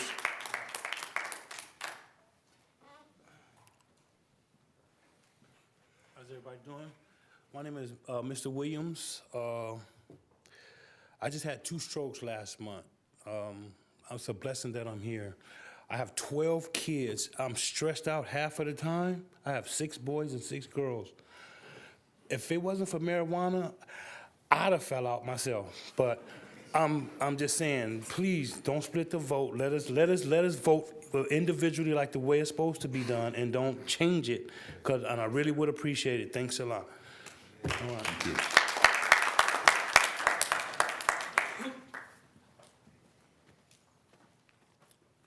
Hi, my name is Eric. I only have a few things to say, and I'm speaking for all cannabis users. I hope I'm speaking for all cannabis users anyway, but I don't find it right that, like everybody else has said, I've heard a lot of people in here say that liquor is not cool. A lot of kids do liquor more than they do cannabis. Kids are killing themselves off of liquor. Anybody that drinks liquor is killing themselves in general. And that's my father, as he just said, he had 2 strokes. Marijuana has helped my dad a lot, and he had 2 strokes, I think it was last month. midway through last month. And I'm actually proud that I'm happy that my dad has made it. I'm proud that cannabis actually helped my dad. We have cancer patients that were cured by cannabis, smoking marijuana. What's the point on stopping it if it's helping a lot of people? My uncle has PTSD on top of that, and marijuana helps him out a lot. He can sit around big crowds without panicking at all. He's not even supposed to be able to sit around big crowds because his PTSD will kick in. He smokes a blunt or two and he will be perfectly fine. But like everybody else say, don't split the vote. Who'll be next?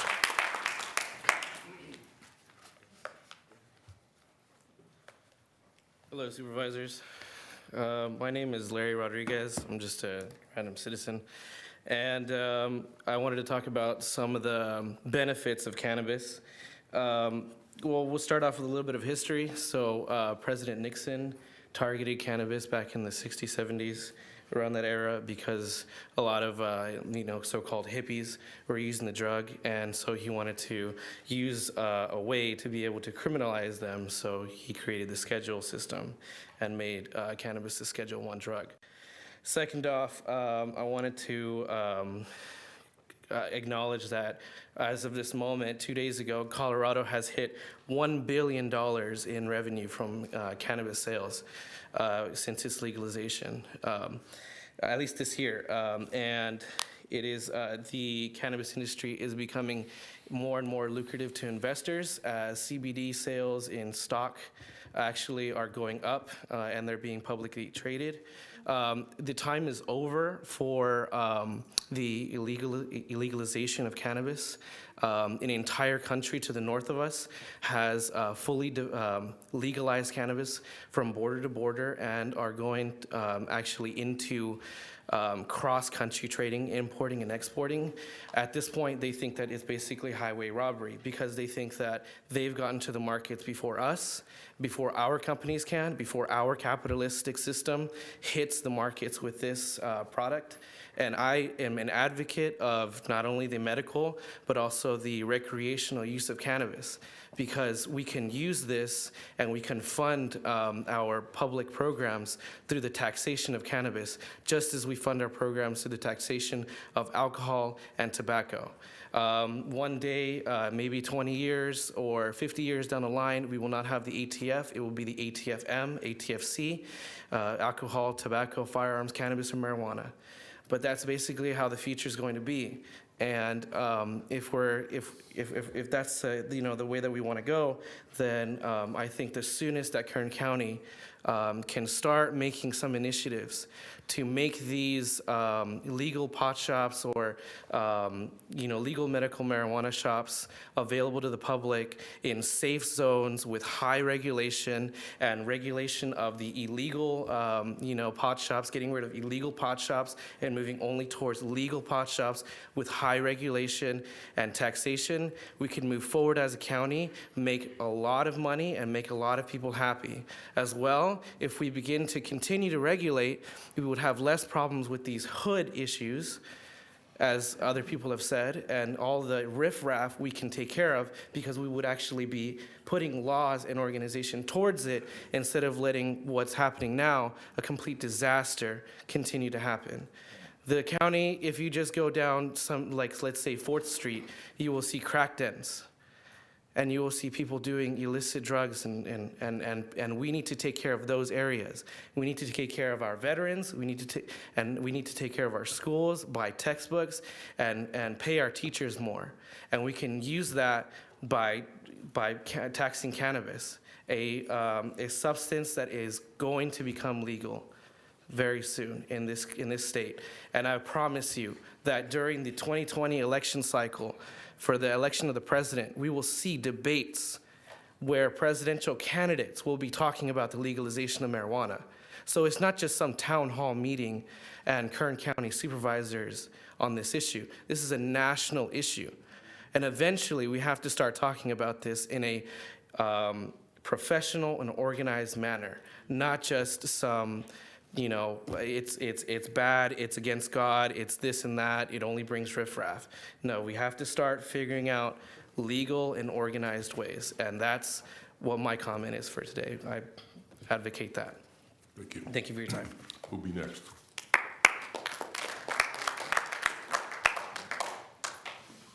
Seeing none?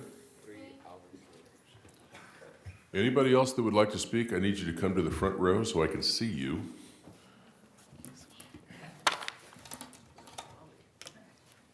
Hello, I'm Andrea Gomez.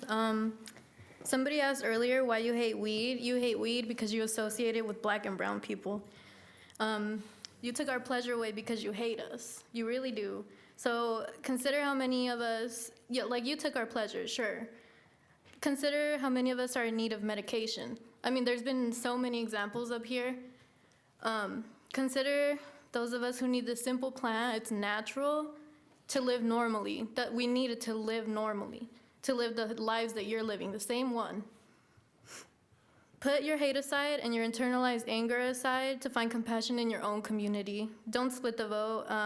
We want all the votes because you guys have taken too many things from us. And that's it. That's right. And also, Thank you so much. now that I'm up here, I just want to say, like, this whole hood narrative is not it. That's kind of racist. And, like, it's just not it. It's not. So that's it. Thank you. Who'll be next? Yes, sir. My name is Edward Pedrosian, and I'm sure everybody's tired, and I'm sure everybody wants to go home. So I'm going to make this very short. One of the legal non-conforming use, now considered illegal marijuana dispensaries called Organic Health Solutions in Rosemont. Thanks for visiting me, guys. You guys did a great job. Now I'm here to talk about not splitting the vote, because we've been fighting with you guys for the past 10 years almost. I've been open from 2009 until today, and we've been fighting with you guys for the past 9 years. I think you guys shouldn't split the vote. I think you guys should let the public, let all these great people that are over here, because I see all of them for marijuana, only 2 people that were against marijuana, they left. Where's your people? There's nobody. There's only like 6, 7 people over here. You guys should let all these people, all these hard taxpayer people, go make their votes in 2020 and let the public decide what they want for their medicinal needs. People, please. We're tired of fighting with you guys, and I'm sure you guys are tired of playing these Mickey Mouse games. It's been already 9 years, people.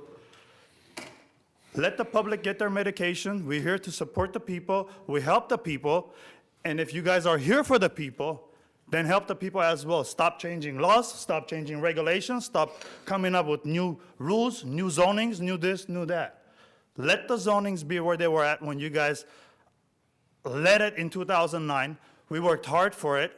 We built it, the property. Now you guys are coming up with constantly new laws, new regulations, new zonings. How do you want the people to trust you? You guys have a great day. Thank you for your time. Thank you, sir. Who'll be next? Is there anyone else who'd like to speak? Yes, sir. Please come to the front row and state your name and proceed. My name is Tony Mendez. Hang on. Let's make sure that everyone's quiet so we can hear what you have to say. My name is Tony Mendez. I'm just here to ask that you don't split the vote. I ask that you don't make the marijuana stores go to M1, M2, M3 after you guys told the 29 stores if they comply with getting their store up to date, going through the, get architects and going through the building department and spending all this kind of money and then making them shut down and then telling them, well, all that money you spent in that building don't count no more. Now move to M1, M2, M3. We just ask that you quit making us spend our money. Thank you. Thank you, sir. Who'll be next?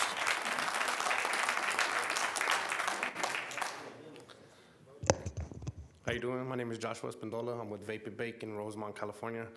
We complied with you guys. We shut down. We've been doing everything that you guys asked. I only have one question for you guys. If we remain to stay closed, are there going to be benefits for us when you guys come up with your new regulations as far as being allowed to reopen? And that's all I have. Thank you. Any other questions, comments? Hats off to the ones that didn't close. I'm sorry, sir. Did you want to continue that? No, and I want to say hats off to the ones that didn't close because there's a lot of people out there that need the medication. So hats off to those that didn't close. Thank you. Anybody else?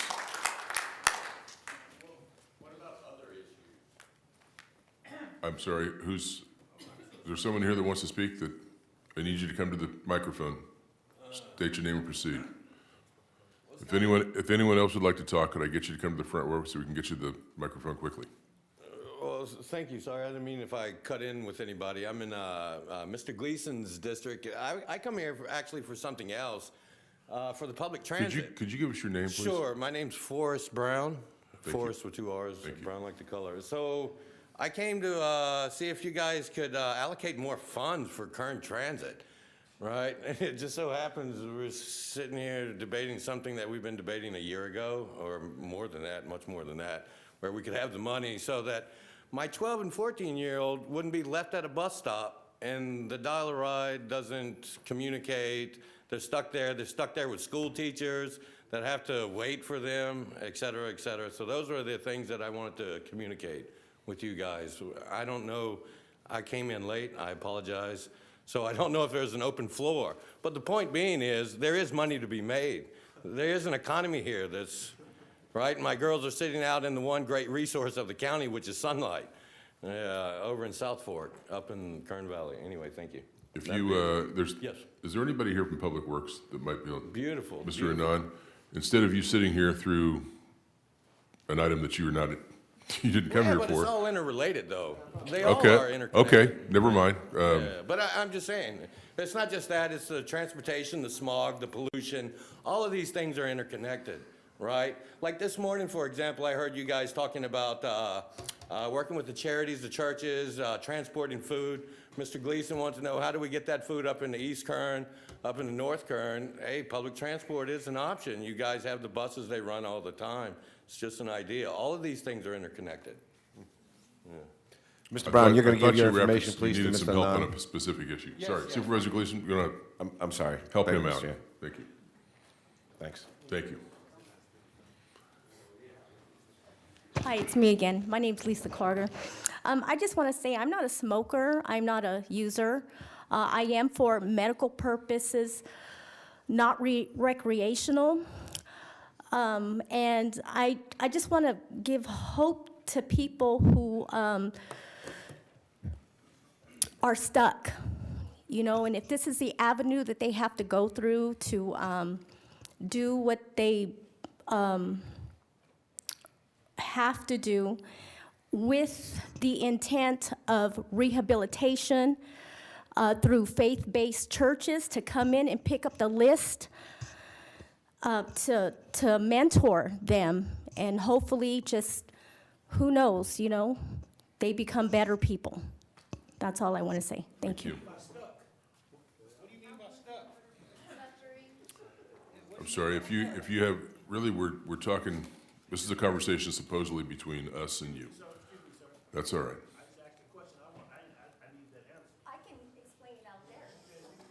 Good idea. Thank you. Yes, sir. Hi, my name is Zane Reve. I live in Roseman. I actually moved go to the man who was up here a minute ago shop, OHS, Organic Health Solutions, since 2010. And now he's gone. Nobody else had what he had. He had his own strain of stuff. He grew it himself. Nobody else has anything like it, even remotely close to it. The only places to go now are like Cal City or Los Angeles. So I ask you guys, what do we do? Wait for March of 2020? What till then? What do we do till then? Drive, spend tons of money on gas, try to get it delivered from God knows who's probably selling black market weed, bringing it in from out of the county anyway, God knows from where you could have it grown locally, distributed locally, and actually have some money in the actual budget instead of having a shortfall of $40 million. That's insane. In the last 2 years, according to the own environmental impact study, you could have had $88 million. What are you guys doing? Not your jobs. You guys need to be voted out. You guys are coming up for election again in 2020? Good. I'm going to find every one of you in your districts and find someone to run against you because you're not doing your job. Just not. You're going to put another ballot up to put against it, just like J and K? Why? What's the point? Split the vote? So nothing happens? And then what, all of us patients are stuck leaving the county? And the county's stuck not getting any money. What's the point? We could have money for our schools. My son's school didn't even have books in Roseman. They had to share books. That's insane. And you guys could have had money by actually regulating this. So again, I ask, what are you doing? Besides sitting here listening to people suffering, crying. I have a neck fusion and an artificial disc, a morphine pump that I don't really want. And had I had access to medical marijuana when that went in, I wouldn't have gotten it. I flat out wouldn't have gotten it. I don't want to take the opioids that they gave me. And now that I had access to Mr. Sarkeesian's store, Organic Health Solutions, for the last decade, I haven't needed the pills. I don't need the pain medication. And if I could get this pain pump taken out, that'd be awesome, but that's not an option anymore. I'm stuck with it forever. And now the medication that I've been using to help with the nausea from the neck pain, the migraines, the headaches, now I can't get a hold of it. Now you're gonna make me drive 100 miles away, either direction from Roseman, into LA, or try to get it delivered from a, who knows, where I've been going to the same reliable business for a decade. Reliably, safe access to the same quality of medication. It's been consistent for a decade. And every time I went in there over the last few years, he's doing another upgrade, another thing on his building to comply with some new rule you came up with. He's just spending money left and right trying to get his building code up to snuff. He had to get his handicap entrance fixed because he had a little bump in front. And then he took over the building next door that was an old bar. So he's all by himself. Where's the zoning there? Where's the problem there? He's by himself next to a commercial shopping district and nothing. He's on the way to Edwards Air Force Base. There's a mobile home park across the street. It's across the street. Everything is within 1,000 feet. So where's the problem? Sir? Yep, time's up. Yes, sir. Have a nice day. Thank you.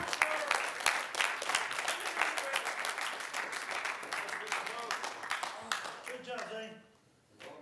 Anybody else? Thank you very much for coming. Thank you, brother. Don't see any. Okay. So I'm going to close the public hearing. I'm going to turn it to the board for questions, comments. Ms. Oviatt, would you like to respond to anything? With the indulgence of the board, Supervisor Scribner, yes? Please. Chairman? Yes. So first, I would like to point out that the issue of liquor stores has been brought up. Over the past 5 years, your board has actually denied ABC licenses for hard liquor and licenses for a variety of new cafes and other sorts of things. Your board is not automatically approving new liquor licenses, and that has been going on for the last 5 years. I want to be clear that I have read the initiative in detail. Mr. Obasi said that growing was limited to 10,000 square feet. That's actually not true because the state of California will give you as many licenses as you want. There is no limit in this initiative. It merely says that you have to have a permitted dispensary, and you can conduct off-site cultivation outdoors in A and A1. Santa Barbara County has 1,439 acres of outdoor cultivation, 10,000 square feet at a time. They have more licenses. This initiative would open up the opportunity for all of our empty ag land to be outdoor cultivation. One of the issues, this is not about, for me, splitting a vote, it's about appropriate land use. We have been encouraging industrial hemp. Industrial hemp is not consistent with the growing of cannabis. And because of that, there is an inherent inconsistency with your board policies. So I just wanted to point out that the initiative does not limit the number of outdoor permits, and that would be inconsistent with your board's encouragement of an industrial hemp industry, which is more consistent and more supportive of what we already operate here as an agricultural county. And then lastly, I know your board is clear about this, but the public does not see, your board is not decriminalizing cannabis. Your board is not passing any laws in regards to personal use. 6 plants. The sheriff has been very clear that they will not be going around against people who are growing their 6 plants. And there are options in California City who has 6 licenses already. Arvin is behind and does not have their license, but there are 6 licenses in California City, plus a very large grow. Eastern Kern, those licenses could be for delivery. The issue of providing access, I'd just like to point out that it is within your board's purview to decide what kind of land use you want to provide in the unincorporated area, and you are not required to provide it for people who happen to live in cities where this has been banned or in LA County where it's been banned. That completes my response to some of these questions, and you may have others. Thank you.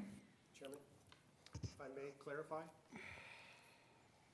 Our ballot measure clearly states permitted medicinal cannabis dispensaries and micro-businesses may apply for a state medicinal type 1, 1A, 1B, 2, 2A, 2B, 6, and 7 license. It doesn't say licenses. It says license. So there's no plural. There's no more than 1 license. So just to correct Ms. Oviatt's misstatement, it will not allow a medicinal cannabis dispensary to obtain multiple licenses for cultivation, only those specific licenses, and it says license, not licenses with an S plural. Thank you very much. Thank you. We now return it to the board. We closed the public hearing, and I'm going to go to Supervisor Scribner first. Thank you. Thank you, Mr. Chairman. I made this referral, and so I'm happy to go first. Ms. Oviatt, one thing that I did also want you to address was the assertion by Mr. Abbasi that with his, the Abbasi Latu initiative, that the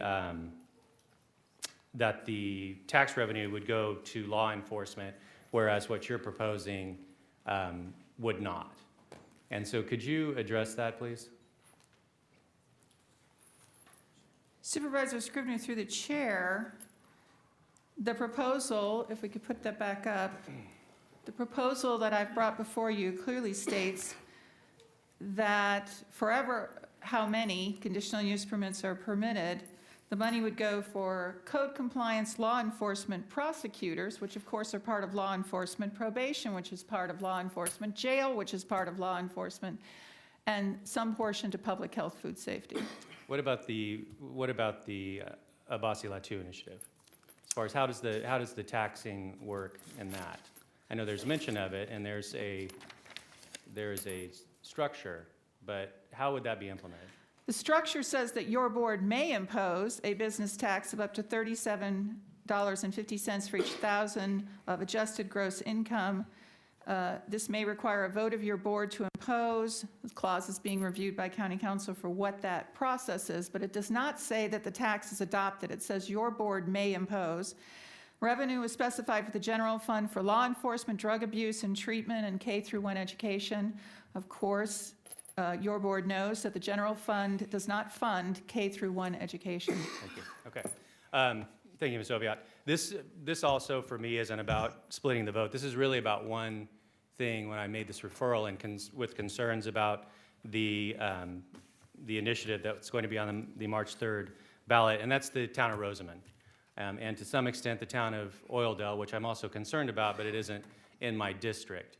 As was stated by one of the speakers that was here today, the town of Rosamond, which is a town of about 18,000 people, had 21 dispensaries.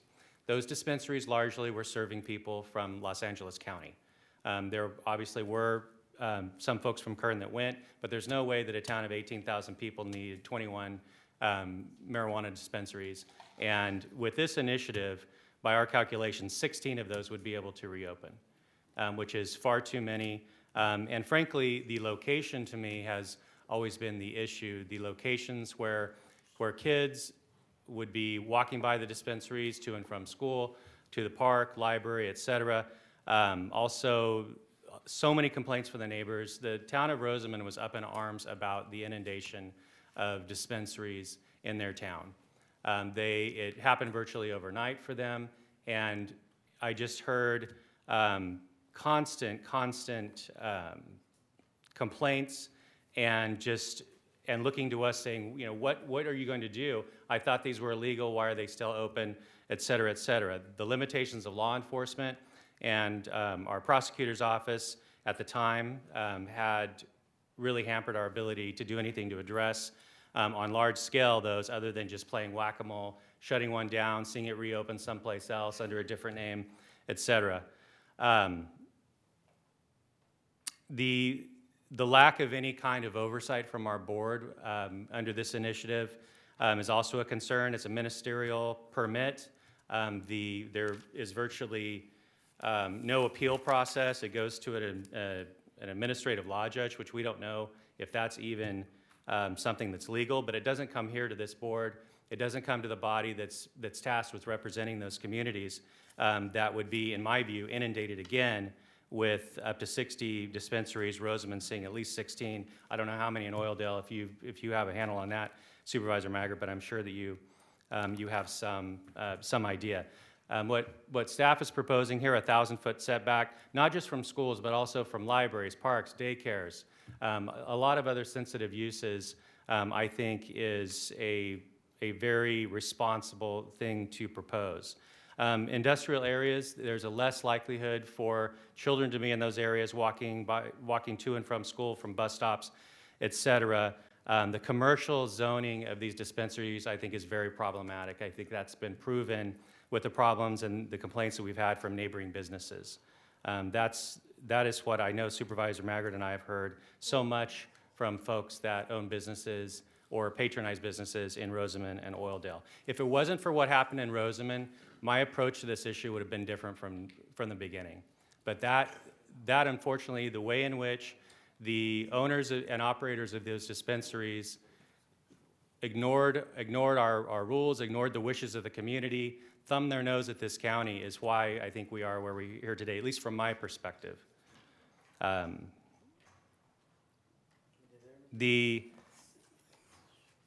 The question was, why don't you do something now if you're going to put something on the ballot? Why don't you do something now in the meantime? Well, primarily because a new ordinance would take us 4 to 6 months in order to do that. That blows right past the March deadline. Also, I think that the voters need an opportunity to weigh in on this, and I certainly am not in favor of reopening all the dispensaries that we just ordered to shut down on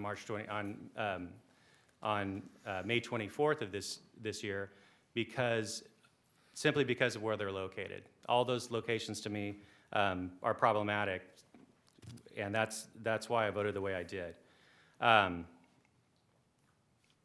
I think that the ordinance that staff has proposed here presents a framework that will give the voters who legitimately want to offer access for medical patients that have legitimate needs a choice, and a choice I think that's much more responsible and will better protect our communities than what's going to be on the ballot currently with the Abassi-Latu initiative. And I'm speaking specifically for communities like Rosamond and Oildale. And so I'm going to make a motion to support or to direct staff to begin drafting an initiative with the framework that's been presented by Ms. Oviatt for the March 3rd, 2020 ballot. That's my motion. Supervisor Gleason. Thanks, Chairman.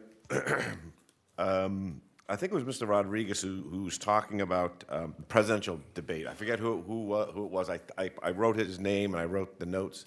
And he was talking about how he was proud of the fact that the country was moving in a direction where it wasn't just going to be in front of the Kern County Board of Supervisors. It was going to be a presidential debate. It was going to be brought on the national scale. And I agree with him. I think it is. And I think it's a signal that times are changing. And out with the old, in with the new, we need to figure out a way to accommodate a changing environment where the sands are shifting so that we don't pass things that have effect today but have no effect tomorrow. We have a lasting impact on the way we're going to embrace, if we're going to embrace, medicinal marijuana.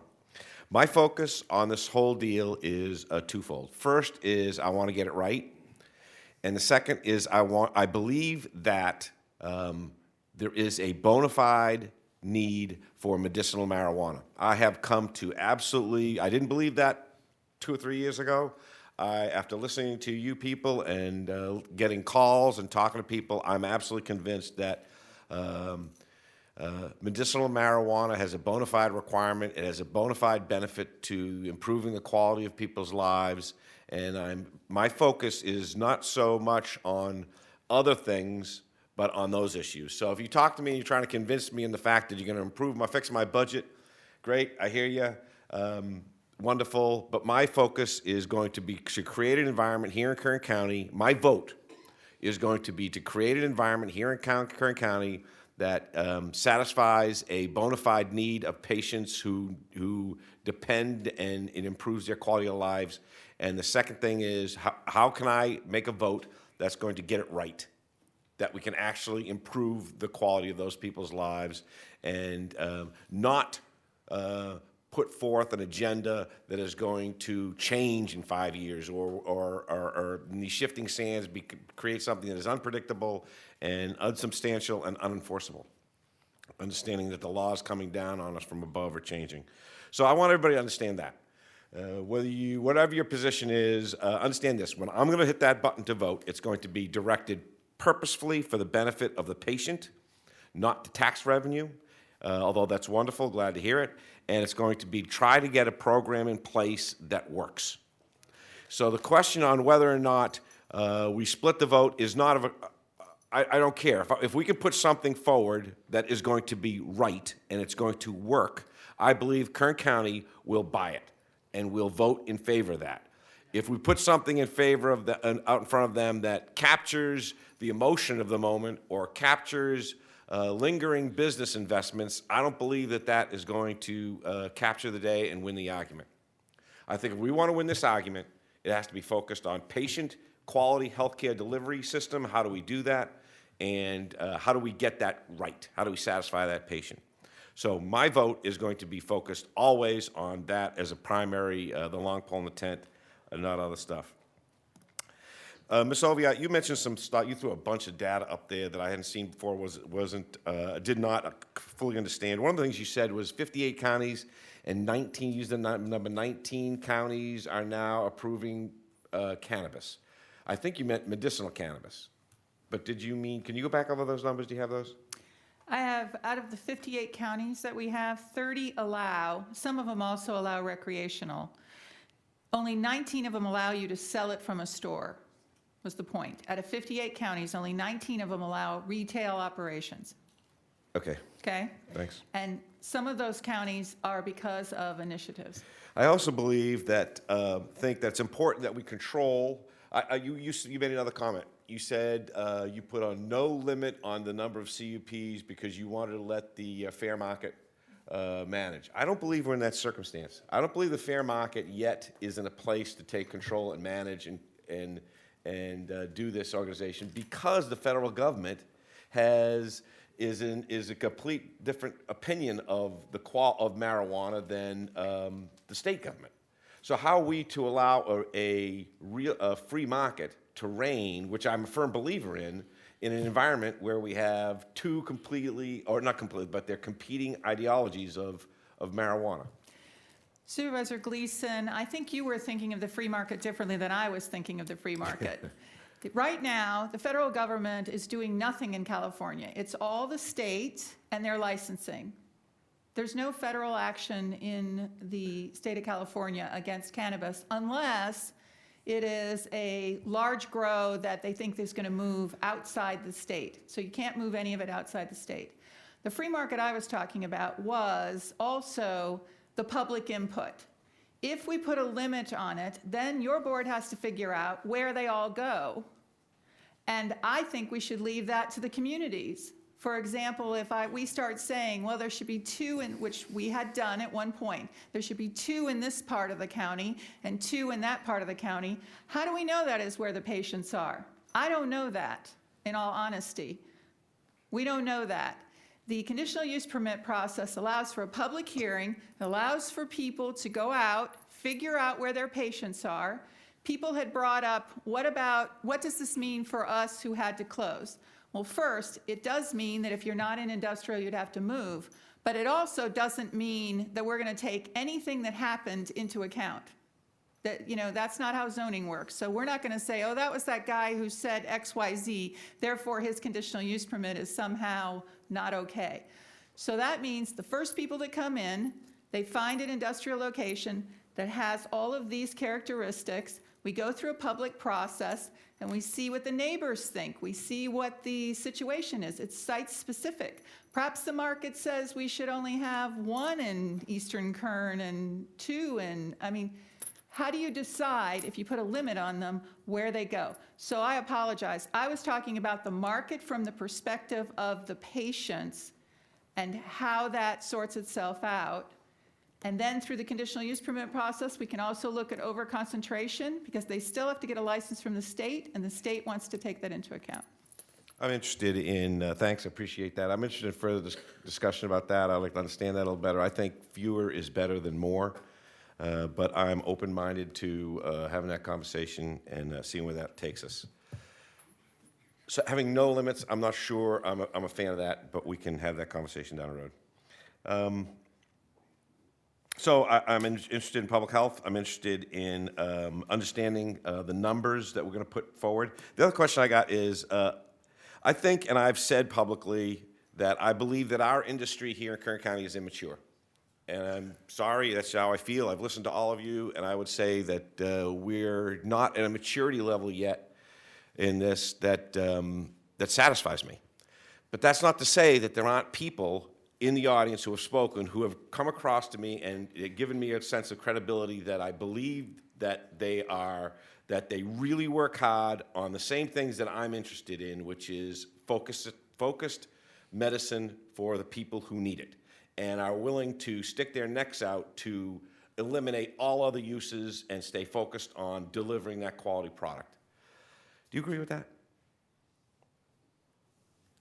I agree that there are different levels of applicants. I think that's true in all land uses, but this is a brand-new industry. So if that's correct, and there are people who have behaved in the best interests of Kern County in their efforts in marijuana, the debate so far, do they have any advantage? Are they going to get any advantage when they apply for the CUP process for down the road, or not?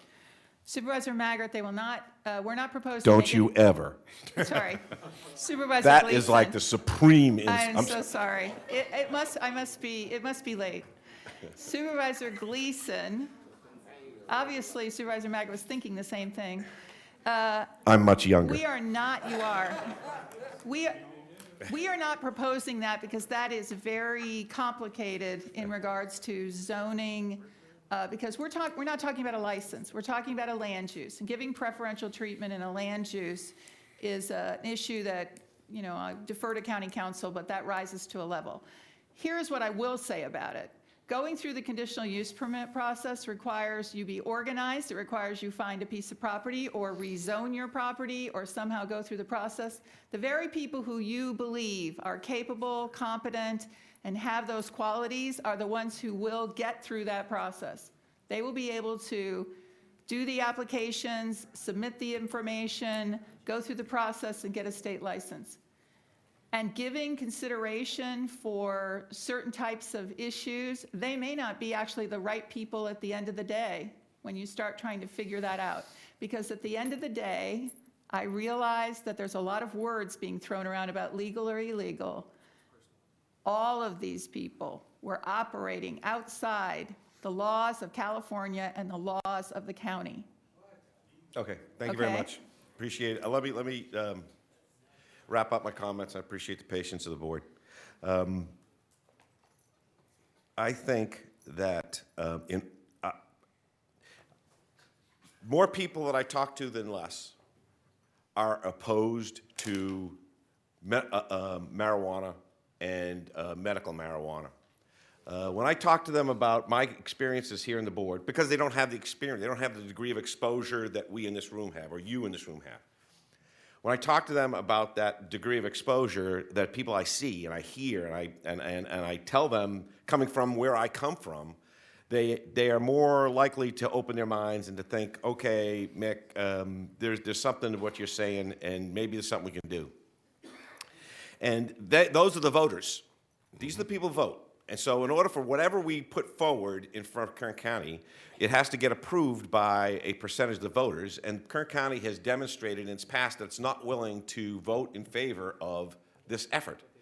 But I think the tides are changing, and I think if we put something forward in front of a voter, a smart, intelligent Kern County voter that makes sense, it's focused, it's going to eliminate bad behavior as much as possible. It's going to shield our environments and promote quality of life, that we all want. I think it has a chance of passing. I think you put something that is not focused on the center of gravity in Kern County in front of the voter, and it's going to get rejected. It's been demonstrated time and time again. So I'm interested in doing my share to put something forward to the Kern County voter that is going to be meaningful, it's going to be correct, it's going to be efficient, it's going to minimize bad behavior, and it's going to create a quality of life for that patient. And that's what I'm going to support. And so I'm going to second the motion, and my intent is going to be to drive home something that can win, not two things that are going to lose. I want to win it. Thank you. I second the motion. Okay, we have a motion and a second. I have a question, procedural one. I think you said, clarify for everyone here, if the motion passes, you're going to bring back an ordinance, a draft ordinance for us to take a look at, make comments on, public can comment on? What will be the process? That's correct. The recommendation is that your board receive and file. You're going to direct staff of Planning and Natural Resources and County Council to prepare a medicinal cannabis ordinance with the recommended details in the format required for submittal to the Kern County Elections Office and place on a board agenda for action within the timelines of qualified and for March 3rd, 2020 election. However, I've already confirmed with County Council that if we do that, and then we'll take into account the comments that you've given us, and we'll be listening for other comments. And you say, well, you got this one thing wrong, we'll change it, we'll bring it back, and then that can go on to the March 3rd, 2020. So there's still an opportunity. Just so we know, you probably know this. What are the deadlines, important deadlines that we have, where we have to take an action to put something on the ballot? We had identified that November 19th, 2019 is actually the last opportunity because of the deadline in December kind of interferes with the board dates. So that's actually our last opportunity is November 19th. Correct, 2013. Okay. So we are proposing to bring this back in September so that you have time to, if we need to continue it or we need to come up with different items, September, October. In the meantime, so I didn't see in the packet what you put up on the overhead there. It's actually on page 6. 6? Mm-hmm. Of the staff report. I just made it a little bigger for the overhead. Oh, okay. It's the same details exactly. Could you give us copies of that? That was much easier. We certainly will. To read. For the record.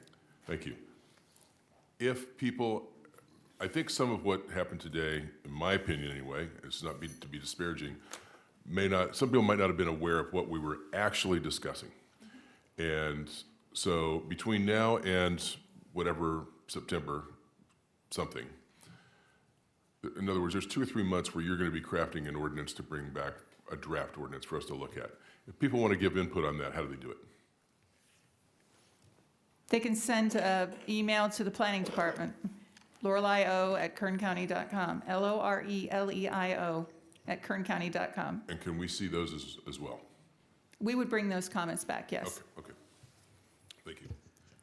Supervisor Maggard. Thank you, Ms. Oviatt. As I understand your recommendation to us, the setbacks would be 1,000 feet from churches, parks, libraries, I think several like that, but it was only 350 feet from existing residential. Why is there a distinction? Why have you recommended a distinction there? The 350 feet, we can bring those maps. There were only a couple of situations where we had industrial, And there was enough industrial property that you could actually probably still use the industrial property if we had the 350-foot setback. We could actually make that setback bigger. I was also struck by the comment about alcohol and sober living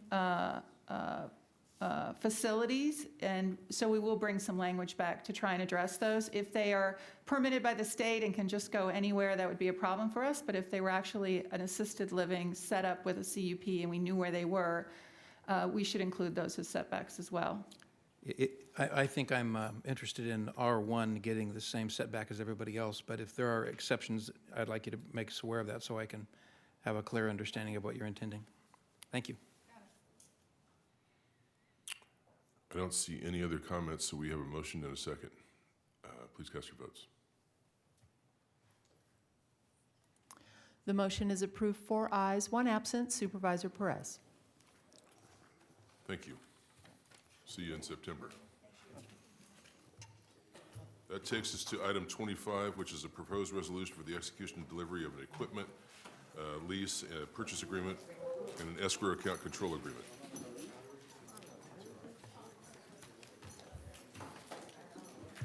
Mr. Alsup, you have Mr. Ayala on this? Yes, Mr. Chairman. Mr. Ayala of my office will handle this item. Thank you. Thank you. Good afternoon, Mr. Chairman and members of the board. This item is before you to request approval of a resolution approving the execution and delivery of a lease purchase agreement and escrow and account control agreement with Bank of America Public Capital Corp. On May 14th, your board approved a resolution regarding the intention to issue tax-exempt obligations for the installation of solar photovoltaic equipment near the Lerdo complex. Subsequently, the county debt team worked with our external partners to issue a request for proposals for the financing of the project. Bank of America was selected as the best response.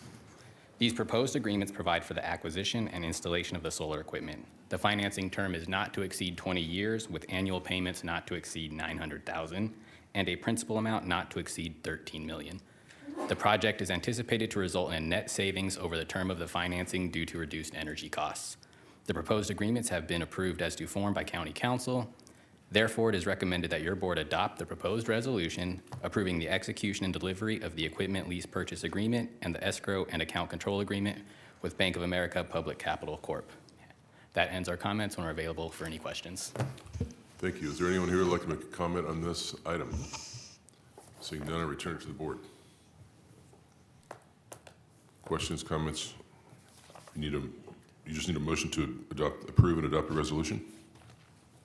Yes, sir. Correct. That's correct. So moved. You have a motion? Second. A second, please cast your votes. The motion is approved, 4 ayes, 1 absent. Supervisor Perez. That is it for today's afternoon agenda. I need a motion to adjourn to Tuesday, June 25th at 9 a.m. Chairman, what about agenda item 5? Is there going to be public comment on that?